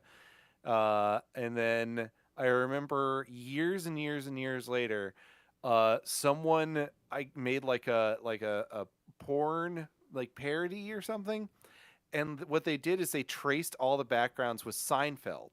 So like the backgrounds are all just Seinfeld's apartment, and I guess the furry community found out about this and they started just like posting safe for work pictures and then putting new quotes in that were like Seinfeld quotes. And then someone explained what it was. At first I was like, well, I don't understand this. And then yeah, the more detail I got, I was like, oh no. I'm very you're just gonna have to send this to me because I'm very confused. It was on Twitter probably 3 years ago, so it's a ghost, a relic. I'm sure someone out there remembers in more detail than I do. Okay. Alpha's got nipples. It's a big budget movie now, so you can give people just nipples. like Batman. Yeah, and just like in Neon Genesis, all of a sudden they got nipples. And then also Lord Zed's got inverted nipples. You can't see them, but we know they're there. They're there. Yeah. I mean, he's flayed, but he's still packing. The essence. The essence of nipples. We find out that Lord Zed has been searching for 2,000 years for Ivan Ooze, and he's on this planet Earth that you've been on for 2 seasons, dude. Yes. Everything is so protracted. Everything has to be like ancient. So it's like I've been searching for him for 2,000 years, and it's like I've been buried here for 6,000 years. I've been getting 6 teenagers together for thousands and thousands of years, and it's just like it's too much. They've put like everything on such a wide time scale that it makes the whole thing fall apart. Weirdly though, a lot of this is repeated in the like modern Power Rangers movie. So do with that what you will. Goldar is buried underneath a Krispy Kreme factory. Hell yeah, dude. Of course he is. Well, he's got to do keto, and that's the closest thing he can find. That's true. But yeah, they find Ivan Ooze's egg. Give it a quick little tap. It pops open. And there's just a big old puddle of snot. Hold on. So I think so. Hold on. Goose Von Kaiser just raided us, baby, with a party of 4. I think. Okay, well maybe that's a real guy, but there's like a scam that's going on right now. No. Like... I saw that stuff. No, Goose is our friend Sean, who screamed when I showed a muscle on the webcam. Oh, yeah. He doesn't understand why I'm shirtless. It's because someone paid me to do it. I will take off my shorts. I will not take off my underwear if another person donates. You want to know what? Let's go $35 I don't think you this time. want to. Are you wearing underwear that's yeah. not trash? Are you wearing underwear? No. Yeah, probably. I'm not wearing trash underwear. It's not like people will be able to see through the holes. Trash underwear. Sometimes you commit to a pair of underwear, and you commit too long. Yeah. We've all been there. I commit 2 dongs, baby. I have 2 penises. It hurts nonstop, guys. My agony is forever. Your penises hurt? Yeah. I have 2 of them. You know that, you freak. I don't. Where's the second one? The second one is it's kind of, well, I did get it removed, so it's like a ghost limb. I can always feel it. Oh, it's a phantom pain. That's I see. It's a emotional pain, Nicole, because having 2 dicks was rad. But you decided to keep the tail. Oh yeah, I still have the tail. Yeah. Okay. Oh yeah. Speaking of getting tail, so Ivan Ooze wakes up and Rita's like, "What a man!" Oh, what? So weird. Even though he's literally made of snot, and he hears that Zordon's still around and doing stuff, and he's like, "Aces, all right, I'm gonna go kill Zordon. You nerds go wherever you want to be." And I'm gonna distract his homies because I smell teenagers. Ew. So he summons his I don't know. I called them Uzis. Like they're like putties, but they're made of purple ooze, and they got sick dreadlocks, and they've got a funny like mask of his face on top of their face. And then he bounces. Ivan Ooze leaves, and the Power Rangers show up like 20 minutes too late. And then all of the Uzis, after they transform, which is a hilarious sequence, we get our first like pterodactyl. You know, they all do their their morphin time, and when they get finished like morphing, the Uzis have left. They all disappeared, which leads to the most Teenage Mutant Ninja Turtle sequence of the whole thing, which is the like two characters introduce their special powers, their armor moves. Sabretooth Tiger, Aisha introduces her headlight eyes, which are very, very funny, where basically they just give her a slightly different helmet, which has two car headlights on top. She says activating power beam, which does nothing. It does nothing in the actual movie as well. What you would want to do is have someone behind everyone, like behind the camera, with a small like stage light to turn that on, and then oh wow, it becomes brighter visibly to the audience. And they're not absolutely. They're not like bright enough for like everyone to warrant like not everyone having one. Like why does she only have it? Why doesn't it on everyone's helmet? I don't know. They gave her a special power, and I guess that's cool. But they also give the Red Ranger a special power, and his is sick because it's like a tracking device, and it also is like predator vision, and also it looks like Knight Rider.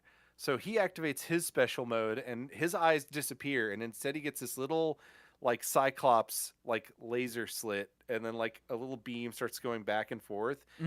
And that sequence is rad, but again, basically useless because they just continue to slowly walk through this hallway until they come to the end and actually have the first proper fight sequence of the whole movie. Because they did get beat up a little bit fighting the Uzis, but now they're like they're ready to fight. Yeah.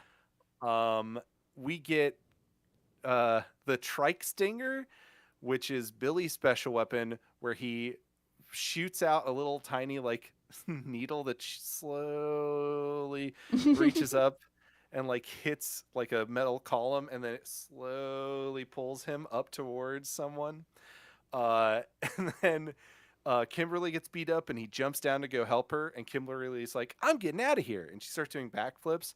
And seconds later, Billy's like, "Don't worry, I'm joining you," and then or like, "I'm right behind you," and then you see the Blue Ranger start backflipping. Primo stuff. Also, on the people were so pissed about Mortal Kombat Annihilation of like, oh yeah, they move like they do in the game with backflips and that's it. That's how the Power Rangers move in here. And I think that should be criticized more because this is before Annihilation. Yes. Well, like, it's just particularly bad in that sequence. Like, they're obviously doing a lot of flips and tricks to move anywhere, but like, they retreat by doing a backflip. And like, that is the worst way to get away from a problem. Yeah. Other than burying it deep within inside yourself and hoping that one day you just forget. Hopefully. I do have some stuff. Nicole, when we saw Ivan Ooze, she's like, "Oh my God, James, I'm hanging out. You're rubbing off on me too much because," and I quote, "I like how his chin looks like two twisted together dog dicks." Is a quote from Nicole. Wow, Nicole. You Jeez. like that. You enjoyed that fact about him. No, I thought I was like quoting a character. Oh no. I thought the A character was you. Yeah. A Not character like within the I was movie? like I was being like, oh, this Oh. person is saying this. Okay. Rita is saying that. Yeah. Probably. Oh, that was one of Rita's catchphrases. Yeah. I like that your chin looks like two dicks strung together. Oh, I'd love to be DP'd by a pair of dogs. Get your chin in me. Awful, terrible, speak- nightmarish. Speaking on Ivanhoe's, they clearly wanted Robert Englund or Christopher Lloyd for this because that's what this man is playing this character as. I don't know. I know he did other stuff, but I think he just aced it. Whatever he's doing, it's amazing. I loved it personally because it's just like it's character acting. It's like it's just cornball. You know, I mean, in a little bit, his like one of his like biggest regrets is missing the Brady Bunch reunion because of how evil it was, which like comes out of nowhere, is turbo topical, and like didn't seem that evil. So I don't know, man. Maybe I missed some stuff. But like, how did he knows about like the Inquisitions and all of Yeah. that? How does he know about these current events? He was, I don't know. He could pick up the vibrations in his little goop prison. You know. James, stop. Hey, Rob, can you see this? What? I'm making my pecs dance. No, I mean they're just not big enough. I can't. Damn I'm sorry. it! Damn it! You knew. You're just trying to get under my I skin. knew. I was just kidding you. I'm sorry. You're trying to get under my skeens gland. When Yeah, I was yeah, high yeah. on, that's one thing I didn't bring up. When I was high on shrooms, I kept saying, "Ooh, my skeens gland, Nicole, my skeens gland." That's the female prostate. Is the skeens gland? Is No. that okay? That's what you like saw in your state. Like that's where you. Yeah. No, I was just having a blast, like Oh, screaming about okay. skeens, waiting for Nicole Oh. to be like, "What is that? Why do you keep saying this?" And she never bought. She Yeah, never I was like, bite. please shut up. My skeens, Nicole. No, because we also didn't bring up how you were like, oh, it's not working. I'm just gonna do an edible. Yeah. No, dude. Oh, Well, because you just gotta let it happen. Like, first off, you gotta be like in nature, man. Like, I don't know. I wouldn't double dip. so It took like 3 hours. it took 3.5 Yeah. hours for it to kick in, and It's listen, it's a crapshoot. It depends entirely on like dosage and like the It's- quality and like who was selling you, you know, like, and also your mood. It's yeah. There's we're no guarantees. positive it's because of my omeprazole and I digest slower than other people. So Oh. we're positive it's that. So, but could be the marijuana didn't. Because I took like a smaller, I wasn't like, oh, I'm going to do 10 milligrams like I do when I Okay. get high. I just took 5. Yeah. Because I was like, well, I want to get high today. That's fine. But Fair. like the only issue that it did, I've said it on other shows, was just me. I wanted to eat as much as possible. Yeah. It's, you know, I don't know. I've not a fan of crossing the streams. Then I again, loved like it. now I'm an old man, so It was amazing. that's rad. No, I'm glad you enjoyed it. I can't wait to do shrooms again. Got to hit up Robbie and say, "Give me that butt." Here's one of during this fight. One of the quotes someone said was, "Gonna kick big butt to do what we must." Yeah, there's some lines that feel like they're trying, like, first off, this is grade A head and arm acting, you know, at its finest, because they have to like, okay, Kimberly, go over there, do the thing. You know? Mm-hmm. And like the best part is, like, you know, in the show they also have to do that just when they're like, you know, they have to like basically be like 18th century mimes while delivering like text and like dialogue. So they're very like, you know, very like emotive with their bodies. But boy, it feels like dialed up to 11 in the movie. And I think it might be because it's like, it's dark. They're wearing like plastic hard versions of their suits where like their mobility is kind of hampered in like very specific ways that the like fabric suits wouldn't be. So like, it's just like really big head movements to try and like get the point across. It's like, oh boy. Yeah. I think my favorite thing in this fight is like when they start to win, they'll literally punch someone or kick someone so hard that the Uzi will fly away, and the way the camera cuts to some guy off stage throwing a bucket full of slime against like a wall is so good. Just like the like you'll see the Uzi go from stage left, right? He's flying, and the second that the actor, like the stunt actor, would hit the like wall, they would hard cut in a glop of slime or phlegm or whatever exploding, and like it was seamless transition, seamless. Yeah, it was very good effects. Oh my gosh, it makes me sad that the Uzis don't show up at any other point in the rest of the show. Because this is it's not canon. They immediately next or sorry, season, not show, but in the movie even, because after this we get the Bird Boys. So who cares about birds? I don't know if this is something I said, if Nicole said, or this was a quote from the movie, but I have written down action boy now, action girl now. That's the song that's playing while they're starting to do their... It's so bad. It's one of the best songs I've... Action boy now, action girl now. There we go. And then it's like, we're gonna do the thing, and we're fighting these green guys, and then we're gonna do it again. Which is action boy where now. I brought up Noel Fielding. Yeah. Yes. Yeah. That feels like a song that Noel Fielding would have. Yeah. Yeah. Guys, what happened to Zordon's upper lip? Zordon in this looks like Marilyn Manson from yesterday. Just Marilyn Manson from 2020's Marilyn Manson is like, what he looks like. I don't anyway, so they kill all the goopy boys by tricking them to like run into like one area, and then Tommy pulls out his dagger and then lets go of it, and the dagger flies around the bad guys, and you're like, oh, it's gonna cut him, it's gonna do a cool cut, and then it flies up a little bit more and shoots a laser out of its eyes that makes a box fall and explode all the putties. The end. Oh yeah, I always forget that the Kiba sword's in here. Yeah, the Kiba sword, and like the Kiba sword talks. Yeah, in the show and in both shows, it's like it has a little mouth on it, but in this, it's just like zip, it flies away and like shoots a laser, and then they lose their powers because dun dun dun, Zordon got murked. Yeah, as he should. Ivan Ooze slurps into Zordon's hole, and he just starts blasting. I mean, he's blasting. And there's gobs of goop everywhere, and then all of Zordon's little glowy tubes fall limp onto the ground. Alpha gets shocked and goes, ay, ay, ay, ay, ay. And then... Alpha's a fucking beta, dude. Yeah, beta, huh? I would say, he's got a Sigma grind set, though. He's always out here. he Alpha 5, more like beta cuck. Yeah, okay. That's what I would name him. So then we see Zordon, and this is the first time in canon that we see Zordon, and maybe the only time.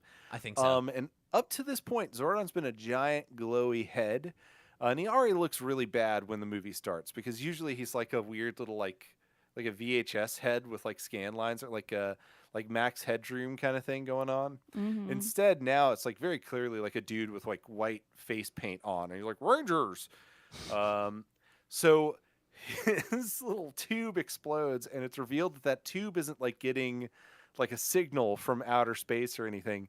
The tube just has his like shriveled up old ass body in there, and we see a Marilyn Manson head attached to a giant ball sack. I like a corn you husk. said it was a corn husk.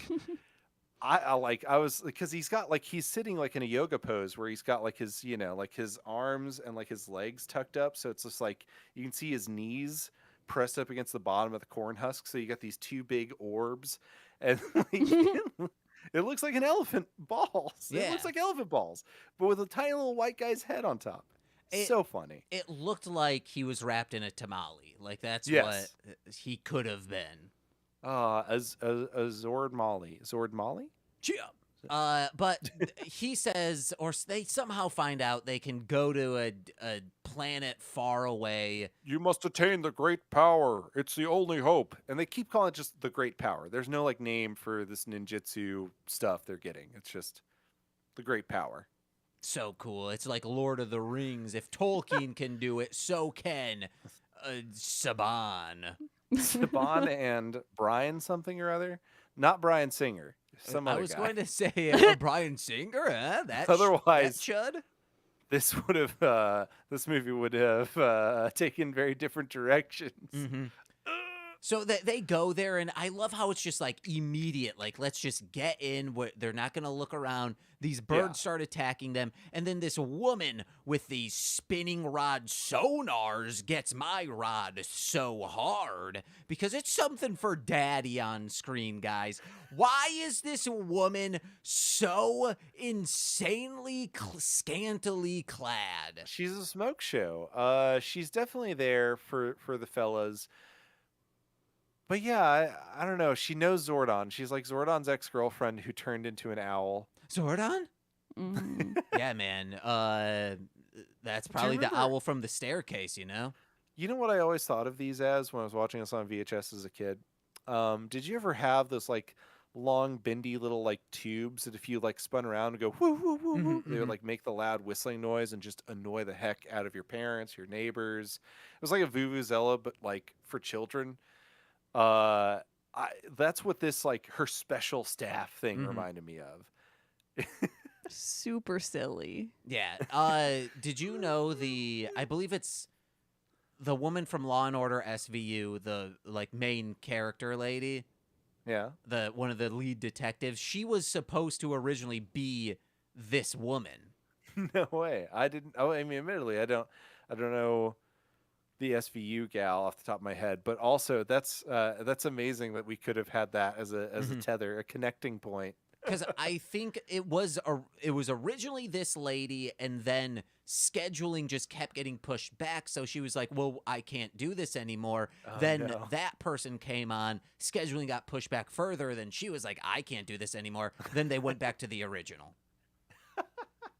Amazing. If I'm remembering correctly. So she is like, "Oh, you know Zordon? Then you're cool then. Let me give you some ninja powers, and for that, I'm going to have to throw some stuff into a fire and sense your spirit." Right? So the sequence we get is extremely funny, and up until literally yesterday, I thought that like this was on purpose, and it was just like a really like sad thing. But she's like, "You, Kimberly, are swift and daring. You'll be the crane. You, Billy, are so smart, and you're a good hunter boy. You're so cool. You're a wolf.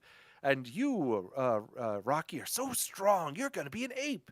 And then she walks up to the Black Ranger, and he's like, "I'm a frog." And she's like, "Yep." Well, she says, "'Cause you're a handsome prince." No, and, it's so you can kiss. Yes, like one that could be kissed to turn into a handsome prince. But it's just like such a blow-offy kind of thing. Because you're so ugly right now. No, she's like, "Yeah, and I need you to stay here and do whatever I say. Yes, Mr. Vash the Stampede in the future." Well, okay, so yesterday I was watching an interview with like all of them, and he like the Vash Stampede himself came up with the idea, what if I'm sad that, because like he was like originally it was like because you're agile and like you're so like swift or whatever, you know, because you're quick on your feet, you're a frog. But he was like, frogs are dumb. And he's like, what if I'm sad that it's a frog and then she kisses me? And then the director was like, okay, we'll film one take of that. And then everyone was like, this is a good take. And they clapped, and then they said, it's in the movie. No. Which actually translates to, yeah, it's good enough. We don't need to do another. It's fine. I don't care anymore. You can tell this is already where the movie is starting to nosedive in quality. It is noticeable now because like the fight with the Tengu or Tenga, the owl boys earlier is like super like like poorly choreographed. They're just in human form, and then they don't like outwit or outfight the birds. They get scared off with little whistle sticks. And then a little bit later, after getting their ninja powers, they do fight a giant skeletal like So badass. triceratops.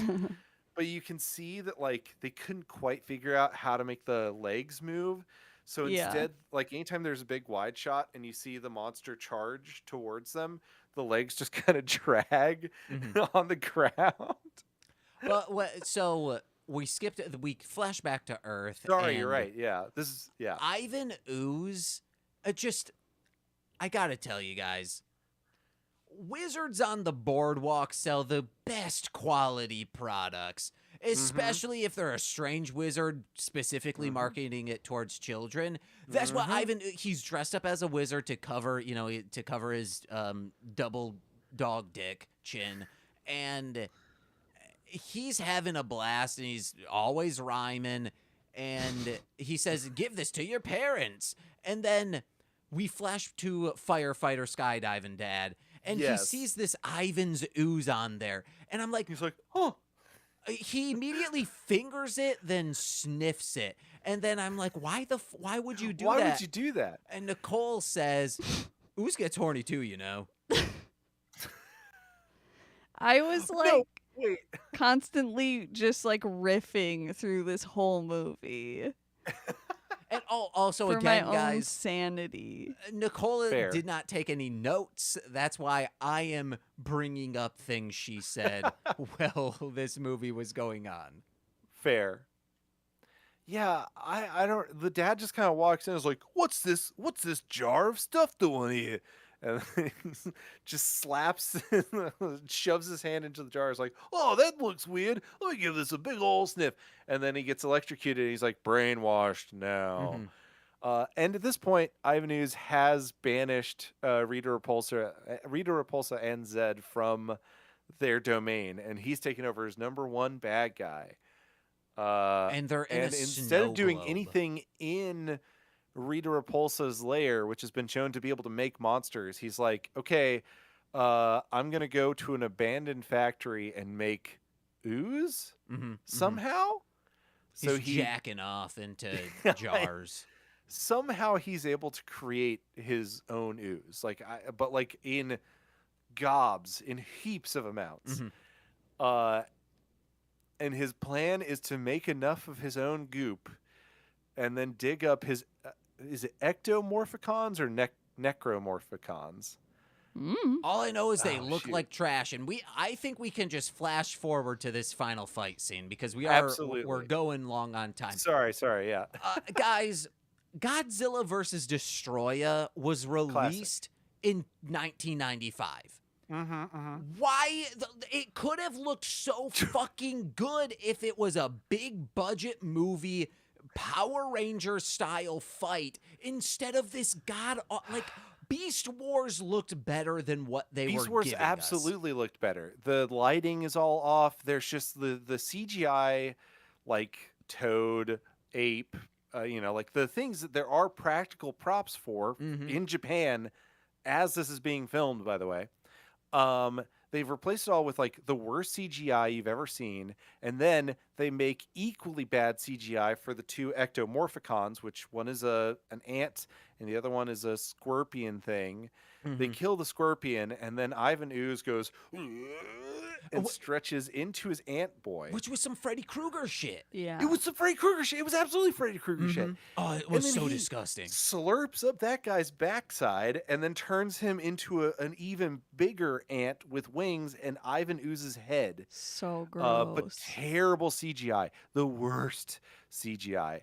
And then they punch each other a little bit. They fly into outer space. And then Billy goes, wait a minute. Remember that comet that I said 3 hours ago was coming towards Earth? Anyway, let's throw him into that.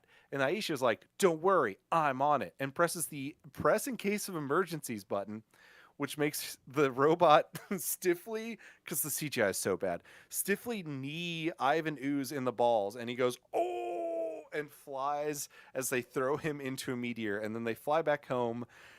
We get another action boy now, action girl now situation as fireworks explode in the background. And everyone's like, wow, the Power Rangers are so cool.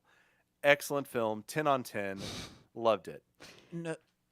Nicole said Big Ivan Ooze is laughable. Awful. And it's so bad. Nicole, you were going to say something? Oh, in case of emergency, knee him in the balls. Yeah, it's the that's my purse, I don't know you button. Oh yeah. Also, my purse, I don't know you. There's this whole B plot of the kids trying to like save the parents because they're brainwashed, and they're on a monorail and it breaks, and then the Eagle Zord that Tommy has, I guess, is the perfect girth and length of and has monorail. rails on its back. Yeah, perfectly. It is able to still, like nothing happened, travel along. It was so fucking ridiculous. This movie is great in a trashy way. I will say that. I give it like a 3.5 out of 5 stars with a like on Letterboxd. That's fair, yeah. And yeah, this movie's insane. Corridor Crew, and I meant to watch it after we watched this. Corridor Crew did a bad CGI, good CGI stuff just on Power Rangers, and they talked about this, and I forgot the reason why, because Nicole's like, why would you make it chrome like that? That seems like it's so bad. There was a specific reason why a lot of older... It was a plug-in. It was an early like plug-in that was just like how like you could render a CGI model. It was easy. Yeah, and that's why everything was chrome looking. Otherwise, it would just vanish into the background because it's like supposed to be a nighttime sequence. Just a dude in a crappy suit would have been infinitely better. Just send the Turbozord like cardboard box over to America and have that stomp in and be punching a guy in a little shiny like tinfoil suit. 10 on 10. This would have been a perfect movie if they had done that. But sadly, they chose the worst possible path forward. Yeah, a perfect movie. Yeah, guys. Perfect film. Flawless. It would have been. Nicole, do you want to watch the Turbo one? I don't care. There's a pirate ship in it. Like on my own free time? No, for this ship. There's only one fight sequence and it happens on the pirate ship. Ooh. And it lasts for 2 minutes and like 35 seconds. I timed it because we were so mad about how little fighting was happening.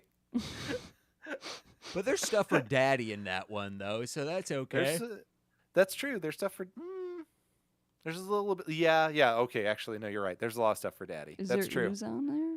No, there's no ooze. Ivan Ooze is in this and only this. Yeah, sadly. No, but I was saying, is there literal ooze? Oh, I don't know. Boobs. There's boobs. There's a lot of boobs. Never mind. There's boobs. Oh, no, I didn't even... I missed the joke. I'm so sorry. I get it now. That was Nicole, good.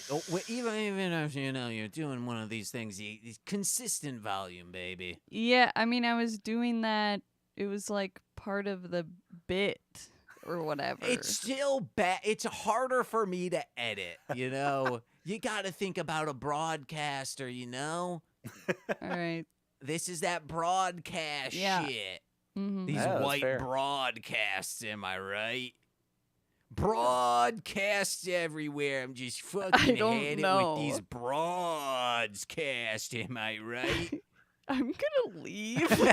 Yeah. All right, well... Hold on, R2 saying something. Let's see what R2's saying. I look away from the screen, forgot James didn't have his shirt, had his shirt off, look back, and jump. Yeah, you said you would show your stomach, not take your entire shirt off. Yeah, but oh man, it got 5 degrees cooler in here when I took this off. Oh, there you go. I thought but the stream heated up. Oh yeah, baby. Yeah, because then we got raided. Oh yeah, okay, yeah. That's why I have the windscreen. And we got twice as many bots. Oh yeah. Please stop. Rob, thank you so much for coming along. Absolutely. I'm glad I could share in this movie with you. It's some trash cinema, and I'm always glad to, like, direct people's attention towards trash. Some good hot trash. What you got Boy, to oh plug? boy. Check out my my podcast, Tokyo Lives. Or if you want, you can also look back on one of our older episodes. I do like a spinoff called Tokyo Signals, which is like just for TV shows and like OVAs. And we talked about Shinesman. That's a plug. Watch Shinesman. It's on YouTube, and it's one of the best Sentai anime ever made. Yeah. It's so Okay, good. damn. Wait, you watched it, Nicole? Did I? What? Yes, Yeah. with us. We did when we were on the show. Okay, damn. Hell yeah, guys. Yeah, Hell Shinesman's yeah. a lot of fun. Hell yeah. Heck yeah. Nicole, what you got to plug? Oh gosh, darling homebody and whatever. Hell Yeah. yeah. Hey guys, go to patreon.com/MLM pod, where for $5 a month you get exclusive podcasts. Ooh, baby, such as Engage with Nicolas Cage, This Existed, Death from Above, a Sam and Max podcast, and starting this month, probably when this is out in a podcast form, we have the episode up. Bonus episode once a month of Mostly Speakin Sentai, where we are breaking down Akiba Ranger. Ooh, yes. Oh, I really want to. I just personally just want to watch that show. It looks so good. it's I've so seen like good. a few episodes. It's classic. 10 on 10 show.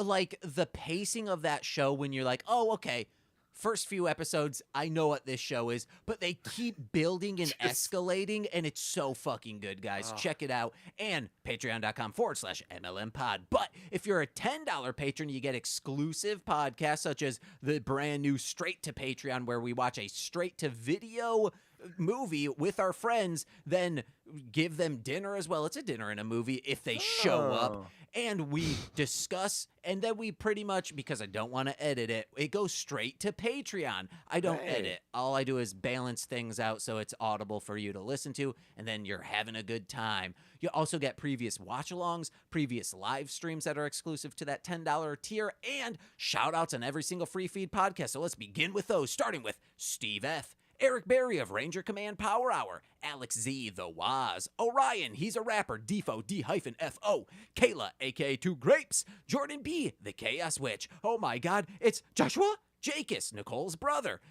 Next, we have Steve Barnes, Intro Void of Sweet Child of Time, the podcast him and I co-host, which we're discussing Ninja Steel on there because it's a Wheel of Time podcast, and Zoe Robbins was on both of those. And we ran out of episodes of Wheel of Time to discuss. Next is my mother, the womb in which I came from. And finally, Lil Corey's BFF and roommate, Shane. I've been James. I'm Nicole. And I'm Rob. And we've been Mostly Speakin Sentai. Bye-bye. Oh, bye, everyone. See you guys. Thank you so much for hopping in the stream. We will be back tomorrow night with Parents Under the Stairs, Ian and Presley. We will be discussing Cloverfield, and R2 Shelby 2 is on stream discussing Mothra versus Godzilla from 1963. Nice. Hell yeah. See you guys. Got some good ones Bye. lined up.